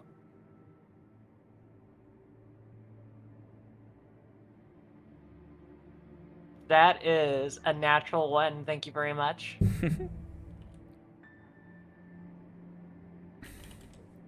Tell me what you get when you roll.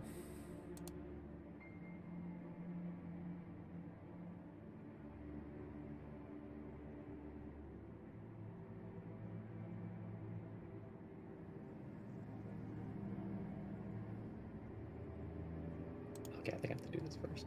Okay, yeah, that's why.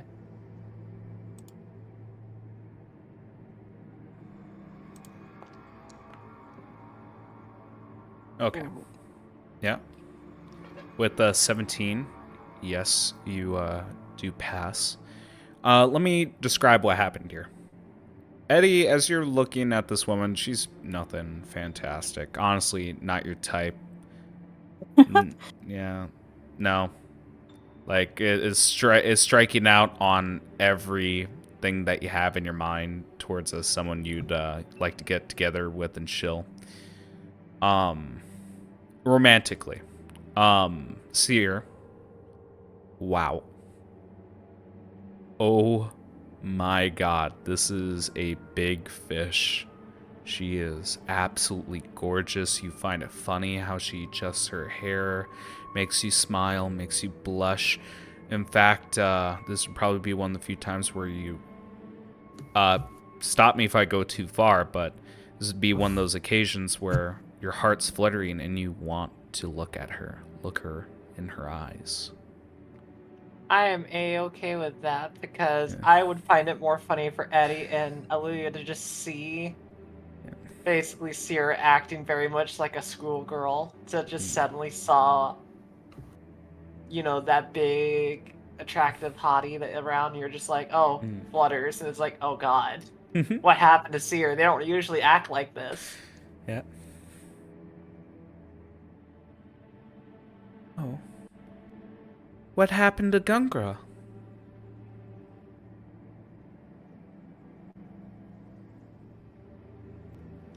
You don't need to really worry about Gungra. Hi, hey. Honestly, like, kind of angry that she might be talking about, like, someone else. Is he a lover? Kind of jealousy sparks up in your stomach, gnawing at you.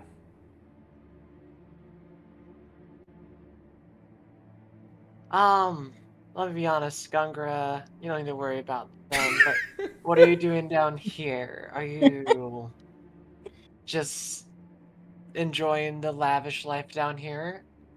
That's meant to be a joke. I'm not great with jokes. I apologize. Kind of looks at Eddie. You see her giggle. The little dude, are you alright? Oh, I'm perfectly fine. Like, I'm just very much a person that appreciates a beautiful piece of art. And I would say this person is what it is. Can you guys speak up? I can't quite hear you up here. Don't worry about it. Stay up there.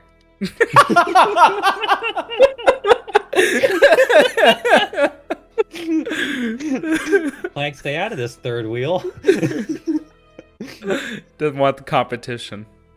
And you see that she's blushing. She's trying not to look at you, Seer, and it's kind of cute. But regardless, Eddie, I think it's good to get to know this person, so I'm just trying to be friendly. Yeah, you see that her kimono is black with pink highlights and flora. As she comes closer to the bars of her cell, you get that sweet and fragrant perfume wafting towards you. Not quite overpowering, but again, alluring.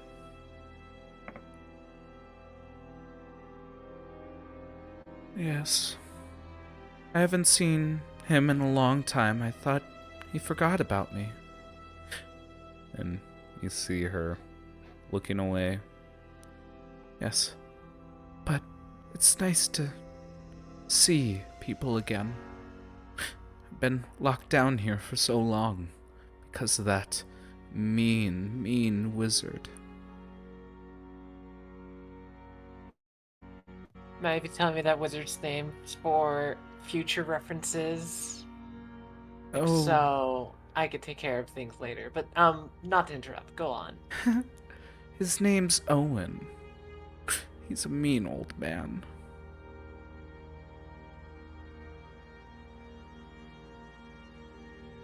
You know, I could totally agree. Not a nice guy at all. Okay, Eddie, that's enough for you to raise a flag. You know, she was like ignoring everything else that could be her awkward disposition as Seer, but that one's a very clear red flag where Seer had very good relations with Owen.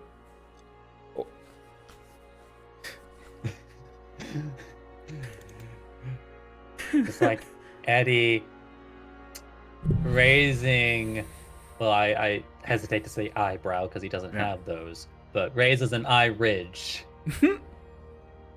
And actually like opens up a private channel with Owen. Yeah, that's perfectly fine. Hey, dude. Yes, Eddie. So, like, did you lock away a woman down here? A woman? No, I can't quite recall locking up a woman.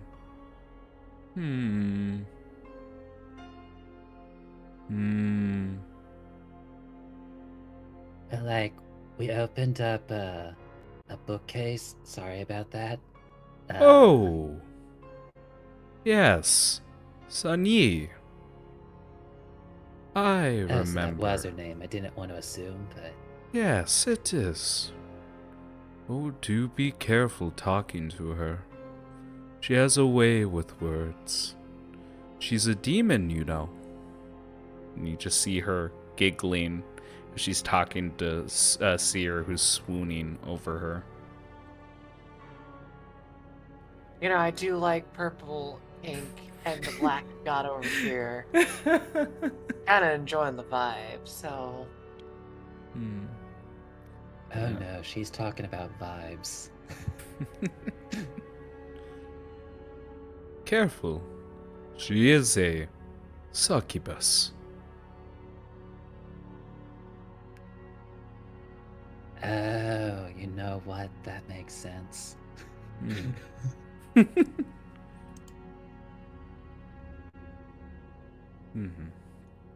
Yeah, like even you, Eddie, looking at her now, you can see like from her back, although it's covered with clothes, you see the imprint of like very delicate wings and a tail that's moving the dress. It seems like it's a way for her to be more presentable. Essentially, like much like a puppeteer with a puppet, the wings and the tail move the clothes to be more presentable, to be more alluring.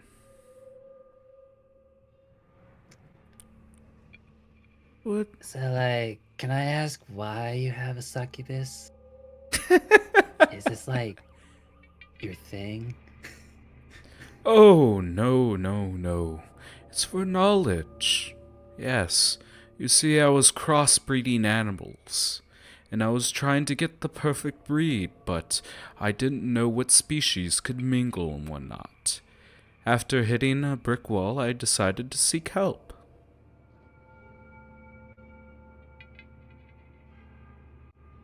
And I want to say, like, during that conversation, Eddie, that you're having in your head, Sunny would ask us here, you know, I would like to get to know you better, but these bars are separating us. Could you Oh, isn't please that open it? painful? That wouldn't be such a difficult task.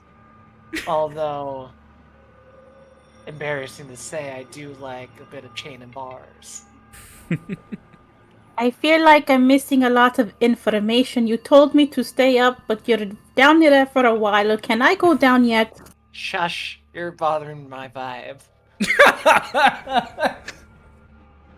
I got something good going. Please stay up there, Oluja.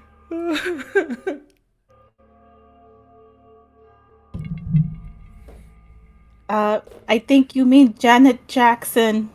I don't know who that is. Whatever you are, just don't come down yet. Okay. So is it Oluja or Janet? And when she asks that question again, jealousy is biting at you. Why did Oluja have to step in here? Why is she trying to block you? It's not what a friend would do. But I just imagine they just simply go like, don't worry about them. They could literally be an uncle of someone's named Ben. And it just doesn't matter in this case. Only talk to me. Don't worry about it. If you want to, Eddie, I could be a little bit one-on-one with them. Oh, thank you. Eddie is now like just like not really like going for like the vibe happening in this room. It's like and just like asked one more question to Owen. It's like, Hey, bruh, is the reason why they can't get out because the bars are iron? Oh. Yes, that is a good question. If you remember my architecture, I tend to use a specific metal and stone with my craft. With her, I had to use cold iron to keep her in check. She can't pass through something that has a wall of cold iron. It's her weakness. Can she touch it? It'll make her weak.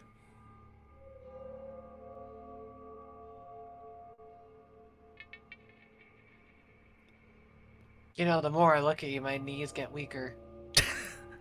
Oh, I've been told I have that effect on people. Thank you, darling. So what are you Now, gonna do? if you want me to get this open, that shouldn't be too hard. Yeah, Pulls out their multi-tool. the Oh, issue hey, is, yeah, go right ahead.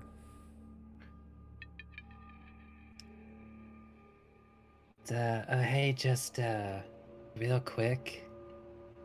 I think there's something on the floor in the cell. Could you like bend over? Looks around. Whatever do you mean? I don't see anything. And Seer, your issue is she wants to get out, but Eddie is in the way of the lock. It is directly north of your love. Eddie, if you see the thing in there, let me open the door. You could walk in, and then, you know, they and I can just observe. Oh, you just scooch a little bit out of the way, and it shouldn't be an issue.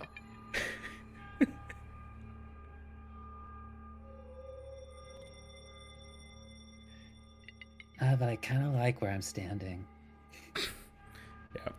Yeah. I highly, highly recommend you move. I am I feel as if it would be a good idea to help out this poor woman out. Yeah.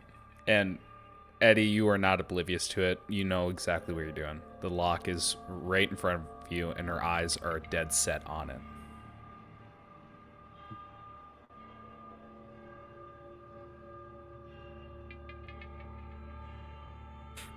It is cramped in here. You just gonna let me be in here all day? Oh, don't worry, honey. You'll be out pretty soon. Thank you, darling. She sits on the bed, waiting patiently. Her legs I are guess cute. like Eddie could keep you company. As Eddie suddenly appears next to her on the bed. Looks towards Eddie. And I want to imagine, like, again, stop me if this is too far, but I'm imagining, like, Eddie's form, Otter Eddie's form in Echo Knight's, as Echo Knight, Eddie, on the bed. So we see, like, a form of Eddie and this woman. And she just leans close to Echo Knight Eddie. And her hand trails around where Eddie's chin would be. And although Eddie has a firm look at this woman, there's a strange connection.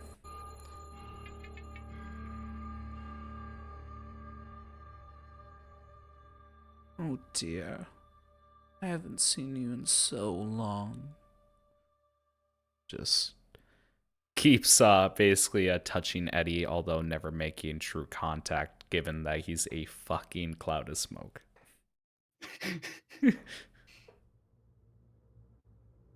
Eddie, if I think you're doing what I'm thinking you're doing, I want to Cock say this only blocking. once. Is Back off on as this. 100% cock blocking. He just sent his buddy in there, and she's kind of swooning on him.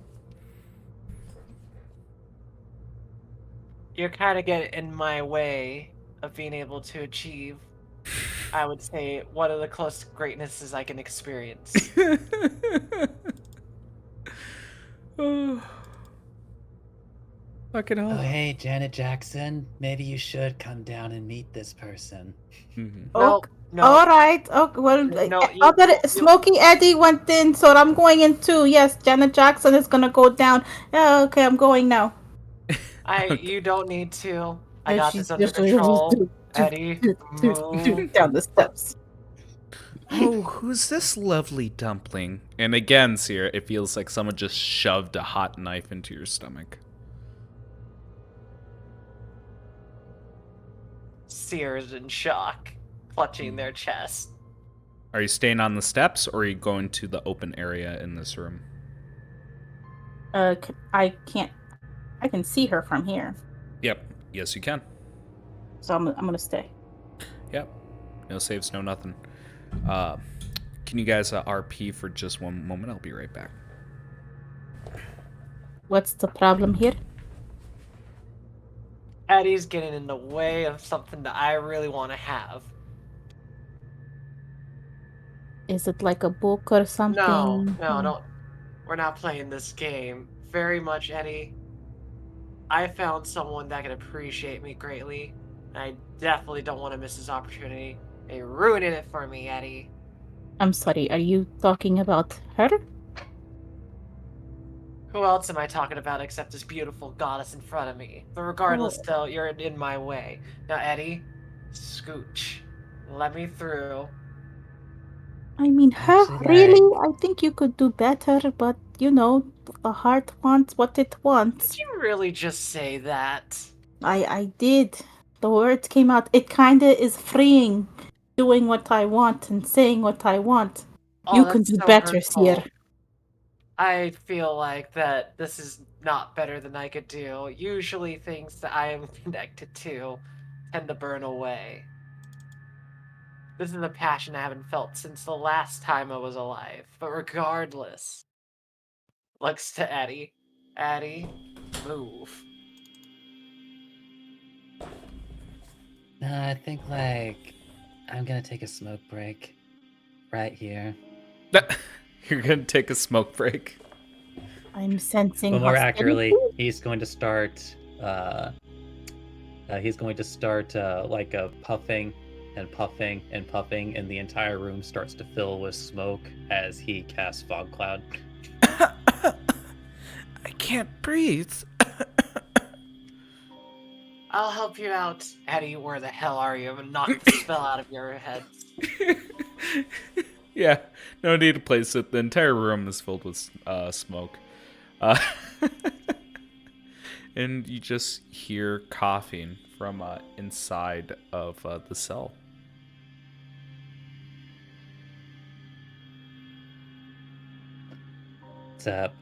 By the way, Oluja, you hear a message in your head while this is happening.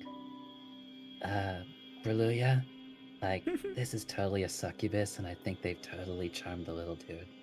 Would you mind dragging them out of the room while they're coughing? I'm sure. I'm just going to. Oh, what am I grabbing here? Oh, okay. He'll actually guide her hands to Seer. Yeah. As you're guiding their hands in between the coughing fits here, you hear a plea of "Save me." If you want, I can make a persuasion check at advantage with that. I do have a DC in my head. Please roll. Yeah. If it rolls low, I basically might be not deciding the horrible decision I have. But if you roll high, I'm very much like, this might not go well. Yeah.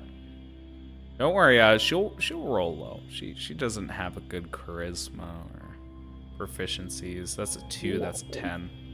It's well, advantage. Hang on. Roll at advantage. There we go. 19. It is like butter. It's music to your ears. And again, it feels wrong that your friends, your team, is mistreating this woman. And she wants your help. Why would they do something so mean? Could I start pulling her? Yes, you can. I'll say that at this point, Seer is in Eddie's space before you move her again. You leave me no choice. Hmm. Oh, I hate doing this, guys, but I'm sitting there going like, it's rare. Yeah. Oluja, what kind of armor are you wearing? I believe it's my chainmail.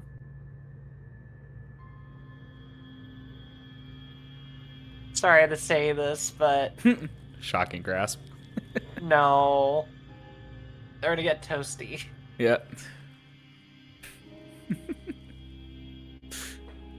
I hate this, Oluja, actually, oh, go on? like, with that, do you, like, you're in a fog cloud. I can't remember the exact obscurement. Oh, no. I was actually about to ask that true. same question. You're right. Yeah. You're right.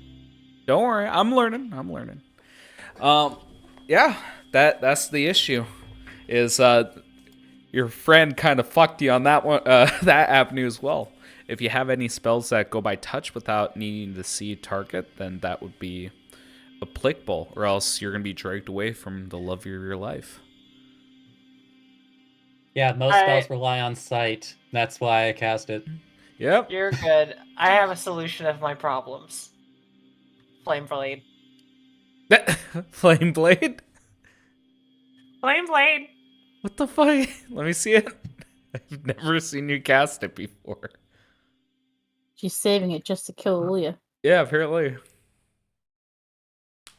It doesn't burn a spell slot, but Yeah. In your big free magic. hand. But basically, I summon a blade of fire. Yeah. Okay. And I feel bad. It's only a bonus action to summon. Yeah, so disadvantage because you can't see unless you have some other sense. But No, yes. That's pretty accurate. That's Yeah, pretty let's accurate. see that attack roll. disadvantage. Yeah. So Wait, who is she specifically attacking? Probably the person grabbing me. Oluja. Yeah. Oh, in which case it would just be a straight roll since you both can't see in the fog cloud. Okay. Okay. Good to know. Attack straight roll.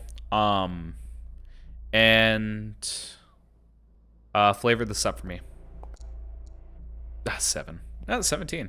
But still, I believe So- underneath her. Yeah.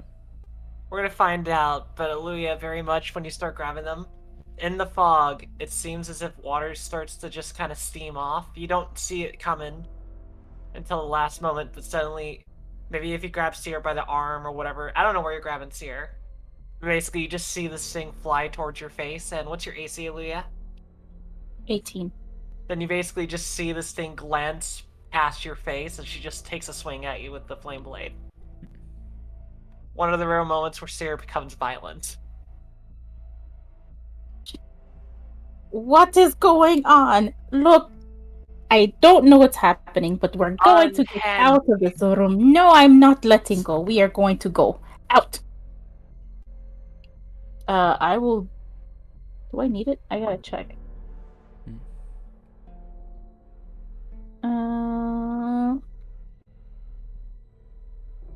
I just want to read it. What are you trying to read? Never mind. I need to see. So, I was gonna try the dimension door, but I still need to see.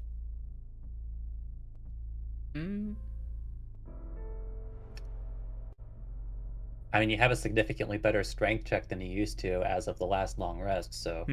Yeah, I'm just gonna drag her off. Yeah. But that was Aluya's chance to... Or not Aluya's. That was Seer's chance to do something, but at this point, like, I would say that you guys are in the archive, away from sight. Both you I'm guys go gonna up. switch her off so that I kind of spin her around so that I'm by the door and she's inside fully. Eddie, move yourself back down for a second. Oh, sure. Yep. I want to say, like, before you start leaving, you do see, like, through the fog, the woman is standing up straight. She's not coughing anymore. She's just has a straight posture. You only see, like, the red gleam in her eyes. What do you think you're doing? Like, I think we both know exactly what I'm doing. Takes another puff of his vape. I don't enjoy your games. I wish to leave. Why are you stopping me?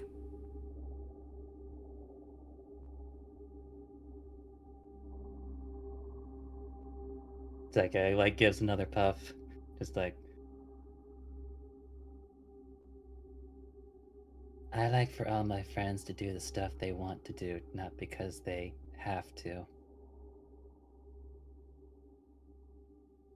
You're cheating. puffs. It's not cheating. I just didn't want to take any risks. I've been down here for too long. Let me out.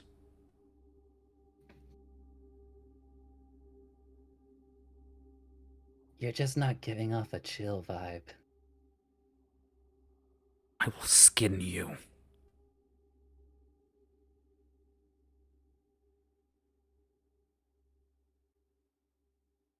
Just like it gives another puff. I don't think you really know the position you're in. You don't know the Do position anything you're to- in. And you just see her banging on the cold iron. You see, like, one of her knees give out, and claws begin to form on her nails. You see the burning of her flesh as, like, her palm is gripping the iron, and it is just burning her. Steam and burning flesh come to your nose, mixing with the fog.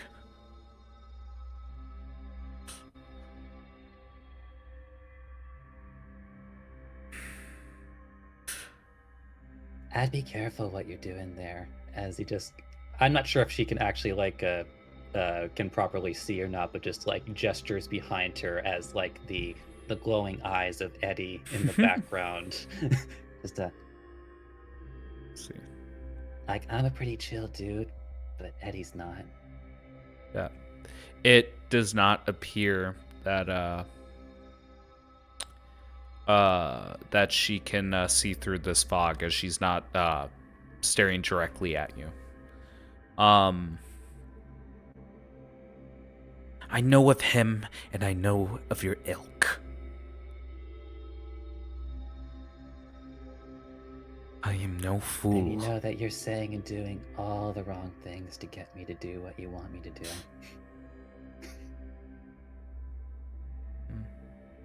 Just a flicker in her eyes. You hear the gears shift. And you see her take on a persona. Oh, I'm so sorry. How uncouth of me. Please, if there's anything you want, I can give it to you. Please.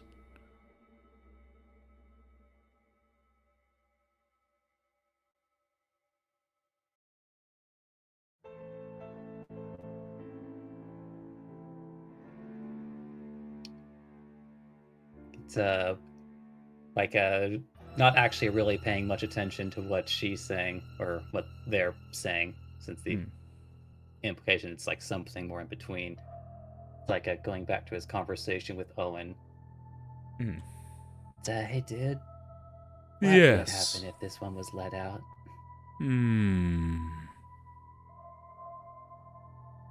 It is a demon.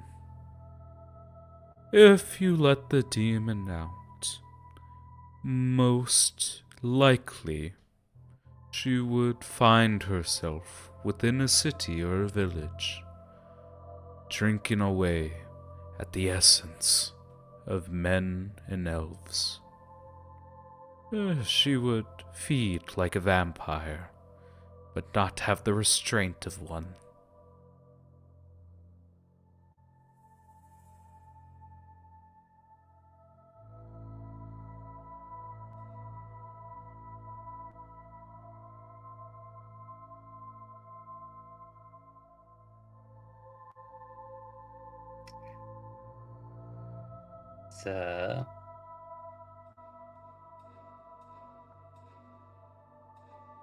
Again, thinks for a moment.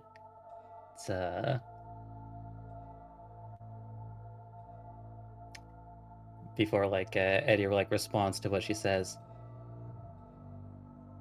So you just want out, right? Yes, I just want to leave my gilded cage. If you desire, I can give you servants. Slaves, perhaps?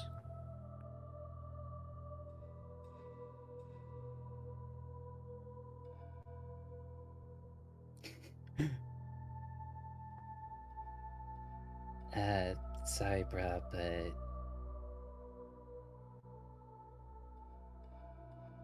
my family employs all of our servants and they're paid very well. Oh, is that so? I can give you friends.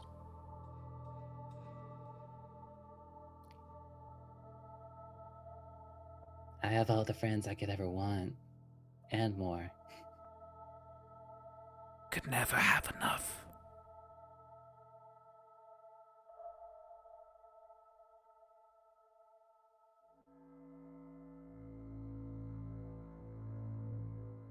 You might be right on that one, but I prefer to make them myself.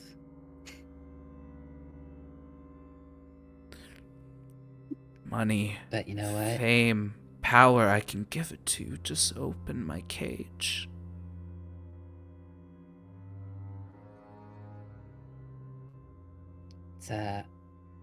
I'll let you out, but not through this door. There's more than one way to leave a cage.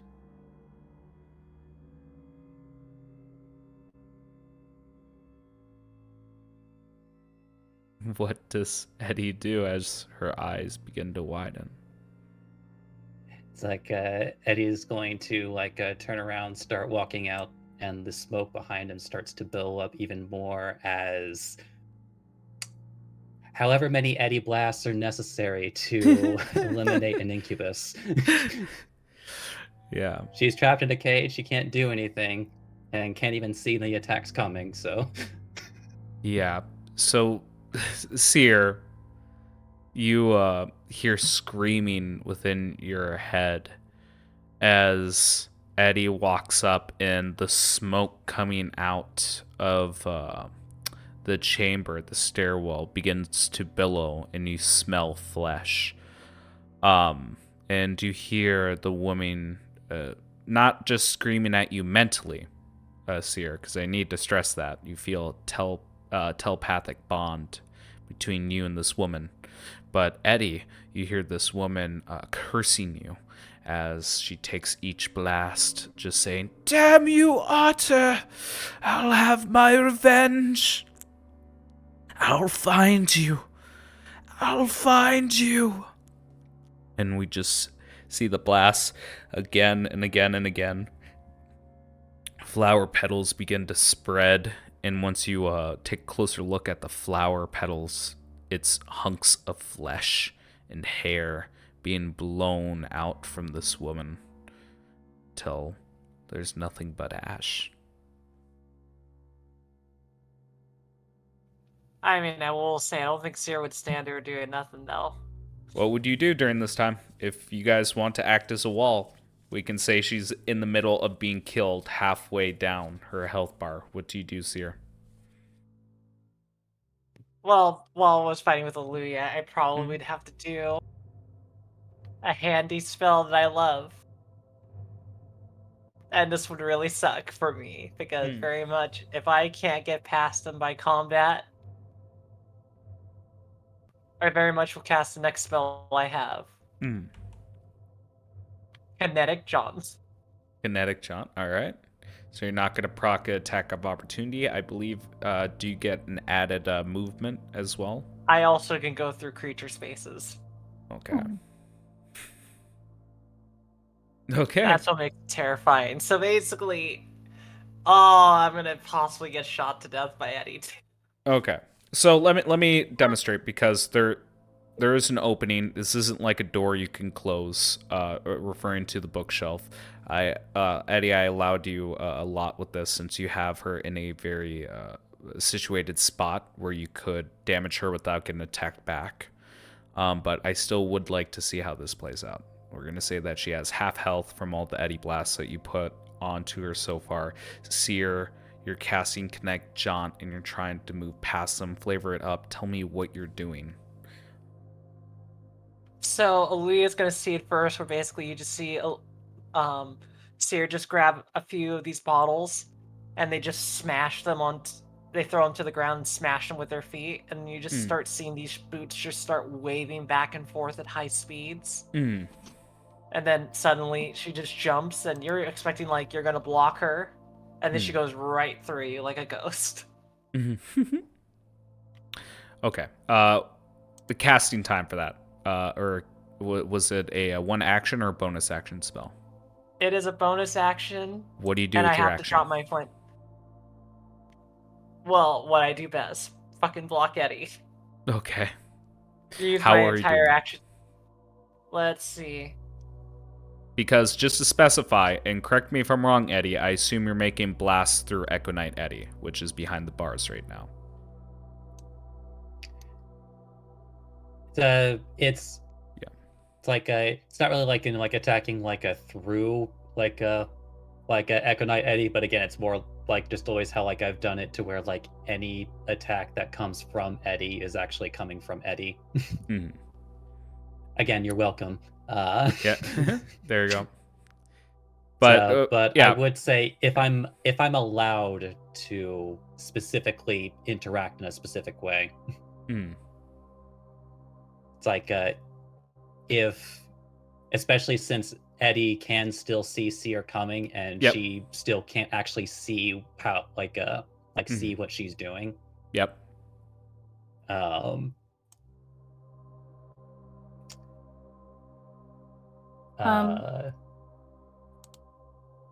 have a question. Yes, ma'am. If she uses that to get out of our range, is she not proccing opportunity of attack? Yeah, Kinetic Jaunt is denies attack of opportunities. Got it. I'll post it for you. Yeah. Yeah, but yeah, if you'll permit me, would Eddie have been allowed to like suddenly take up the space in front of the bars? Yes, because this is happening simultaneously, I'll allow her movement. You use you're switching spots with Eddie. Yeah. Okay. Oh no, specifically Yeah. reappearing Eddie right in front of the cage. Okay. Yeah, I would allow that. Because Absolutely. Yeah. Because I remember mechanics, and Seer, you can only go through creature spaces. Aw, you dick. Hey, you, Mika, and your smartness. I was hoping you forgot about that. Damn I it! did not. Mm-hmm. I was waiting for him to be like, he doesn't say it. He's not gonna say it. I'm gonna get past. I'm gonna get through this, and then it's like, nope. Okay. Do you both mind explaining to the audience the significance of Eddie being an object in this situation and the exact positioning? Yeah, the kinetic jaunt spell allows you to pass through creatures as though they are difficult terrain, but it says nothing about objects.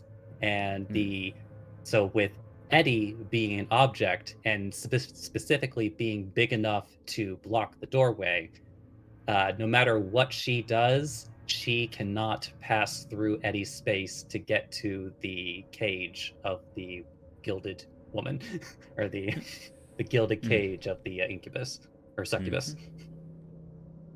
I have one thing up my sleeve. Yeah, I was gonna say, like, the only thing that you got going for you, Seer, is making an attack or some other clever plan to make a passage for yourself. Because where Eddie is blocking, Echo Knight Eddie, that is the lock and door to this cage. What sucks is that I'm gonna take a lot of goddamn damage if I do this plan. I'm doing neither. I'm planning to drink a potion and drop concentration on kinetic jaunt. Okay. You do so. Potion of growth to shove the shit out of them out of the way. Okay. But it's gonna suck. Yeah, I was gonna say you're gonna be squeezing now. Yeah, you're gonna be squeezing. Correct. But that means that Eddie then Actually, even with go on. Actually, not only would you be squeezing, but also I think you'd be putting yourself in a situation where you would have no choice but to end your turn in another creature's space, and you can't do that either. Oh, you're right. I have a That's question. the problem. If I distance spell, dispel magic, could I take off whatever the charm effect is on Seer? That is applicable here. Okay. But can you then- see her? Yeah, I can see her from where I am. She's in There's my a line of sight. there's a fog cloud. No, the fog cloud's gone, if I remember correctly. No, the fog cloud's still definitely there. Yeah, he never said it was gone. Okay. That's why I was waiting for your check, Oluja. No. Or not. Yeah. I can't do it then. Yeah. Oh, I gotta think on then. Because the potion's like the only thing I could do, but the problem is the spell says you go to the last unoccupied space. Which is essentially right back where you started. Yep. So what are you gonna do? Touche, Mega. Yeah. Violence. Violence. I Shit will do gonna do. violence. What you gonna do? We're reaching the end of the session here. I need to hear like some affirmative actions from you here. Since, Oh, don't worry. I'm just gonna do. I just have to kind of do a mean thing of acid splash. Okay. And there are 2 targets in front of me that are by acid splash. That you can see. Oh, I always forget that. Yep. Man, Mega. Like I said, there are too many spells in this game where you have to see your target to cast on them. Yeah. Why do you think I have blind sight? All right, you win this round. I'll just do a shove. Okay. To get Eddie the fuck away. Okay. A shove on Echo Knight, Eddie? No, Eddie. Eddie? Okay. Eddie. Okay. Actually, if I could put a damper on that, even if you shove Eddie, he's just going to be in Echo Knight Eddie's space, and almost nothing has changed. You can still Aw. attempt it, but Nah, we'll keep it simple. I'll just dagger. Let's do it. Dagger. Dagger! Dagger on regular Eddie. Regular Eddie. Okay, disadvantage. Make it with disadvantage. Yep. Yeah, Oh, don't worry. I'm rolling it twice. Don't worry. yeah. I forgot to do it. I'm fairly certain that doesn't even hit. That would have been a nice one. Okay, well, 12 and misses. 25, Yeah, 12 definitely a misses. miss. Flavor this up for me, Seer. You've been debating a lot of tactics, so it might be confusing to listen to here. Very Tell me much. from square one what you're doing, what Seer's tactics are. Even tell me the failed plans going through Seer's head, and how you arrive at your current situation. So very much, basically, Seer escapes past through Oluja, but with the casting of genetic jaunt, as they kind of channel things through their minds as they enter into the fog, they think about all the different plans, such as summoning either a flaming sphere, you drinking a potion to grow large, casting a spell that can disable both of the people that are blocking her way from her love. All foiled. And so Seer has to do a desperate measure of doing the simplest plan. A dagger to the face. Ow, to the face. And sadly, Eddie is a formidable foe. And what's sad is too is that Seer cannot stay in the same spot, so Seer has to run back with the kinetic jaunt and just occupy space closer. So that means, Louis, you feel Seer go through your body one more time. If I'm allowed, at the point of where I see her, could I cast a spell magic on the charm effect that's on her? I'll Okay, cast it at so yeah, I fourth was gonna level. say, hang on. This is where it's getting a little weird because I never specified Eddie to designate a location because I assumed all the activity would be within the space. I'm gonna assume, Eddie, that you did it from your previous location, which was right in front of the bars where Echo Knight Eddie was. Like, where Echo was Knight Eddie is there now in response to Seer trying to make her way down. And, yeah, but that's the essentially, point of blocking her origin from for the door. fog cloud, right? Yes, that's where That's what I'm trying to get at. original. Yeah. Um, It's as big as a fireball. yeah, no, you can't do it from your current position, Oluja. That'd still be within the fog cloud. That's why you were supposed to drag her further away. Yeah. No. I'll try to move her back more. Try and Athletics. dispel more. Athletics versus acrobatics. I'm wiggly. Try to get me. Come on. Okay. All right. I assume guidance as well. Doesn't matter. Yeah, 20 versus 13. Oluja wins. Yeah. I believe half movement. If that's not it, then I'm still going with it. You can move her about half your speed.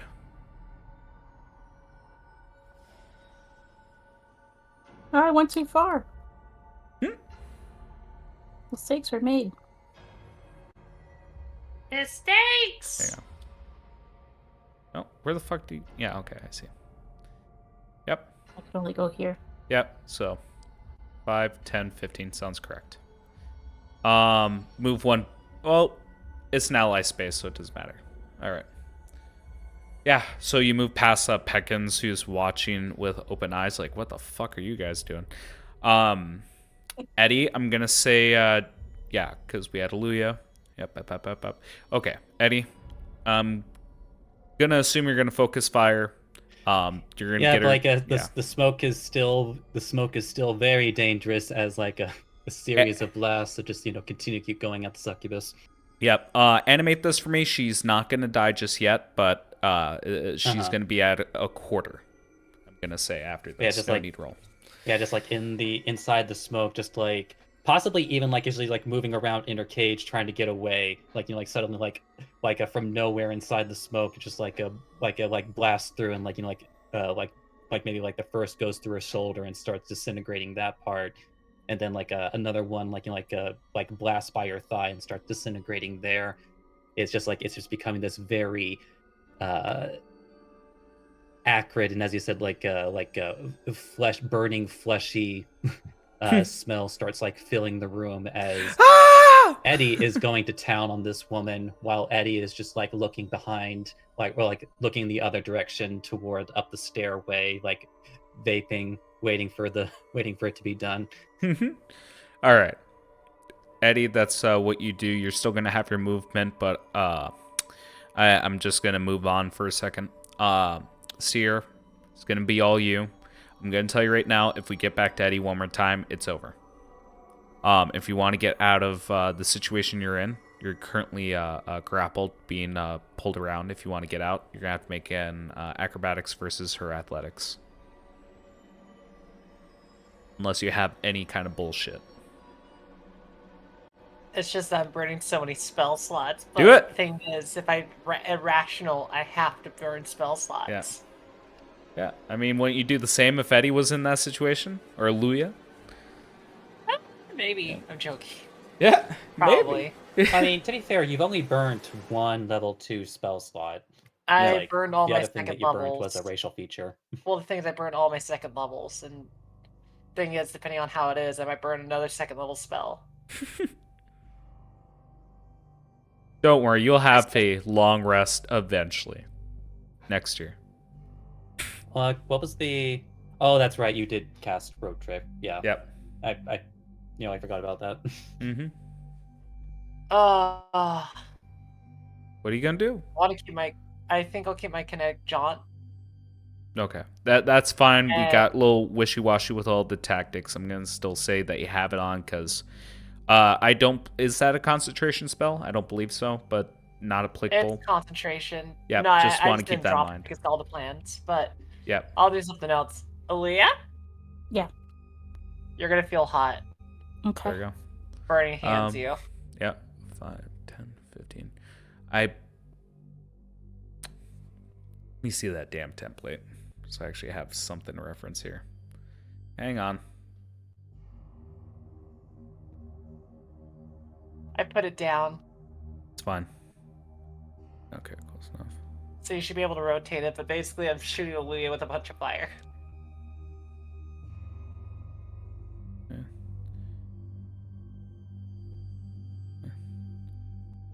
Hopefully this makes Oluja let go. Okay. You got some 5, 10, 15, 20. I think you... It's a little awkward. You grabbed the wrong one. Yeah. It's a 20-foot radius, not a... Oh, radius. Gotcha. Thank you. It is a huge spell. Yeah. Hang on. Get it just right. Because I'm using a custom template instead of going with the spell, so I don't have to dig it up. Let's see. I forgot to turn the template I got for my spell to the side, but basically it's just anything in the hallway is going to be lit aflame. Come on, you piece of fucking trash here. Okay, there we go. Alright. Right there. I gotta move your spell for a second so I can actually see what the fuck's going on here. Looks like you're outside of it, by the looks of it. Yeah, that's the weird gap, isn't it? Yep, 1, 2, 3, 4, 5. Yep, just right out of it. Okay. Damn. That is a really good spell, though. All right. You can do it. Heat metal. Or burning hands? Okay, yep. Okay, so dexterity save. That's what we're going to have to make, Oluja. Alright, I'll make one. If I don't make it, I'll just use my ring. Okay.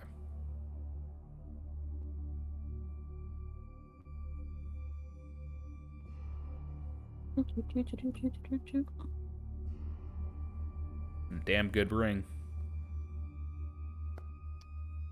Natural 2. Using the ring. I'm going to use my ring. All right, and just remind me that just does a success. Yep. All right, and you'd still take half the damage, so 5. You're gonna basically see Seer basically as you're grabbing their arm, yanking them back. Seer just kind of flickers their fingers and being like, "I said let go," and then you just see their hand just like lit a flame in your face as you just duck down from it. That's okay. Oluja, knowing that there's something up with her companion, is just going to take it, and she will try now to dispel the charm effect on Seer. That is perfectly fine. Everyone's been doing an action. Seer just did an action. Luya, let's see it. 4th level. Yep, 4th level. I just want to see the spell description. I'm fairly certain that'll cure a charmed effect. Unless the ability in question says it can be targeted by Dispel Magic, That's that's why I wanna actually see it. something that can It's a only be magical done by effect within range. Let me double check. Yeah, magic creature. Yep. If I remember correctly, I think the lowest level spell that you can cast to cure the charm condition is Greater Restoration. I could be wrong though. Yeah. Choose one object, any spell, 3rd level. Yep, ability check. Okay. And just doing a little bit of work here. Well, I guess technically the lowest level spell is Calm Emotions, but yeah, nobody has that. Yeah, okay. Okay. Yeah, no, this is totally within the realm of it. It is, yeah. You got this. Just flavor it up for me, and the effect ends. Because it was a spell. So as I'm gripping her, yep. I'll take my other hand and grip her up really well, and Bitch for her to look slapper. at me. No. And then from my hand, you'll see that the pink salmon colored streaks coming from her are gonna turn like a dark blue that shoots into her, straight up her arms, to her mind, and hopefully dispels whatever's happening with her. All right. Perfectly within the realm.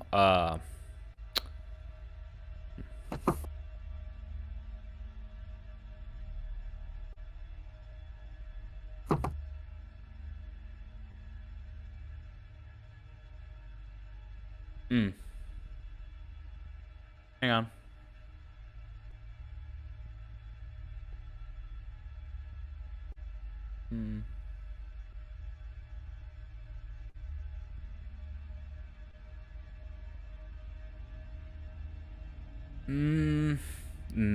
No, okay.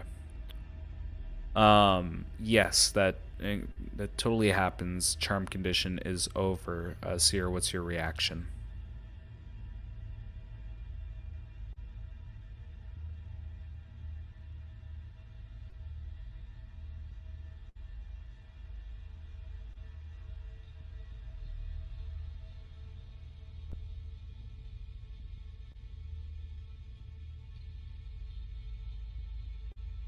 Suddenly her pussy gets really, really dry. God damn it. Seer, what the Like fuck a are you straw. talking about? There we go. God damn. Let me see. Okay.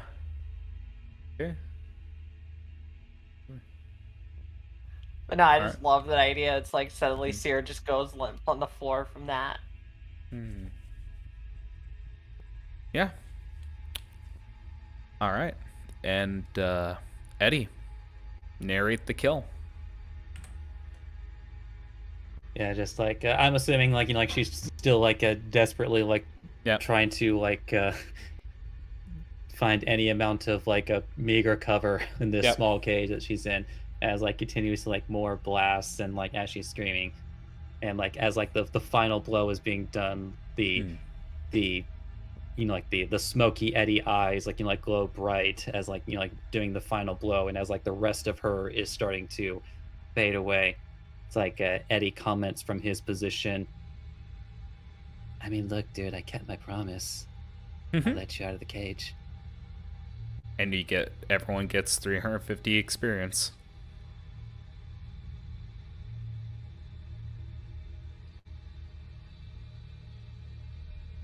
All right. Any highlights to end this session here?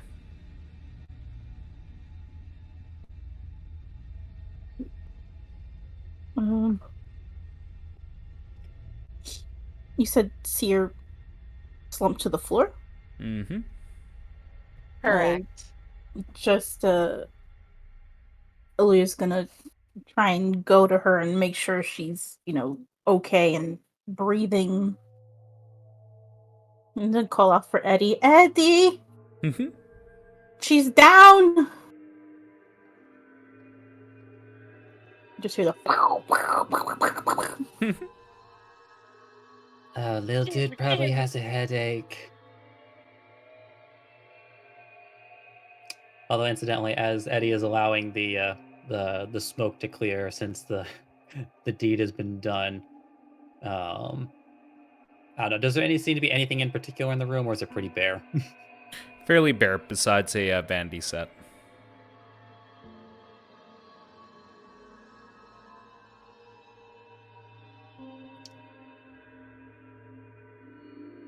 Oh, you know what? Without opening the door, Eddie is actually going to Eddie port inside the cage for a moment. Yeah. I'm assuming part of that vanity set is a hand mirror. Yep. It's like grabs it, poofs back out, starts walking back up the stairs, sees Mr. Peckins. Oh, hey, little dude.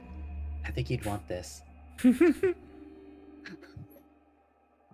Looks at the mirror. Scruffs a little bit of his feather. And just goes, "Repeat after me. Thank you."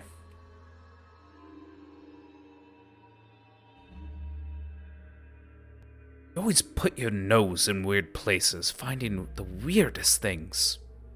Dumb bird.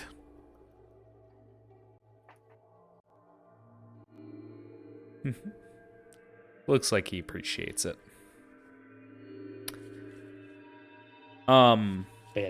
Yeah, just like in case it wasn't necessarily understood when Eddie sent a message to Oluja, just like, Well, the succubus is gone. I mean, she might come back for me, but that'll be a later problem. That's a wet dream for another night.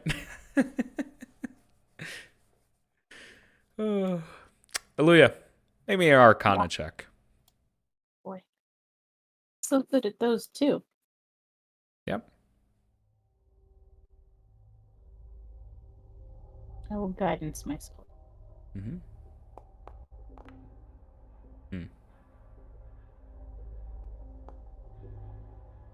Okay.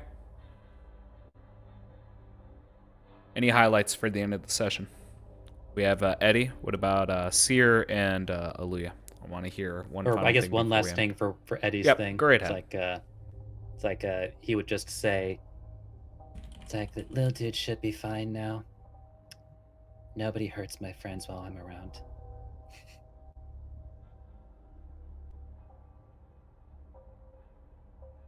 "Vapes."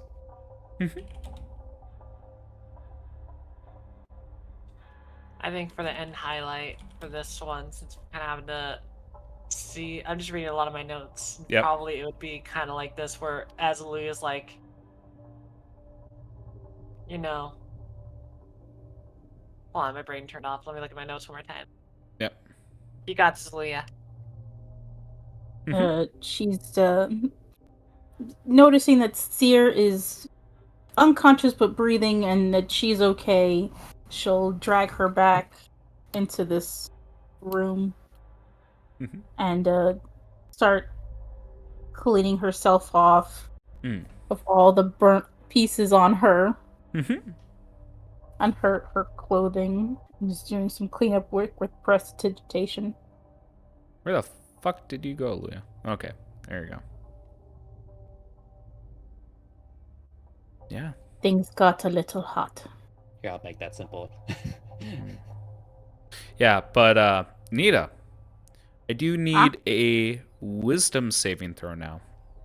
Another? Yeah, this one's a saving throw.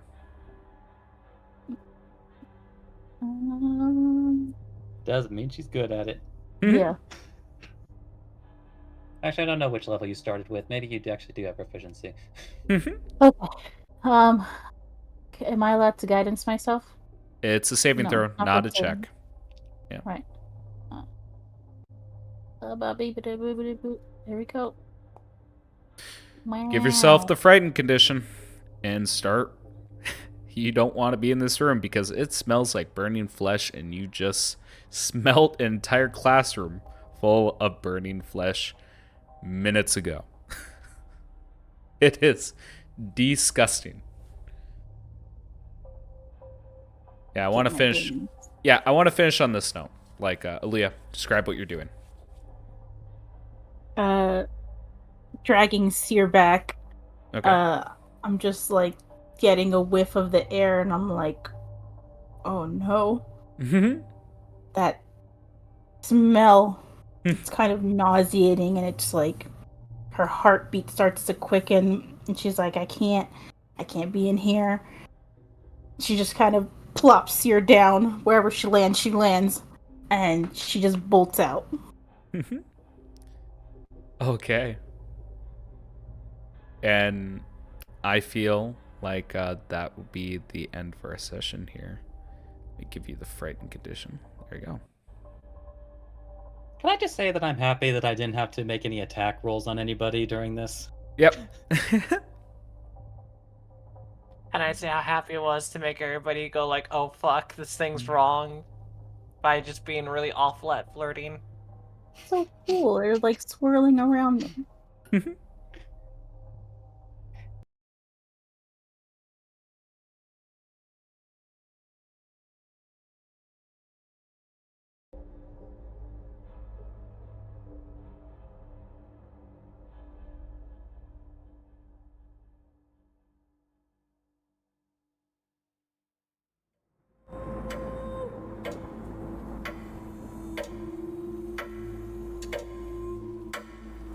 This has been House Common Blood.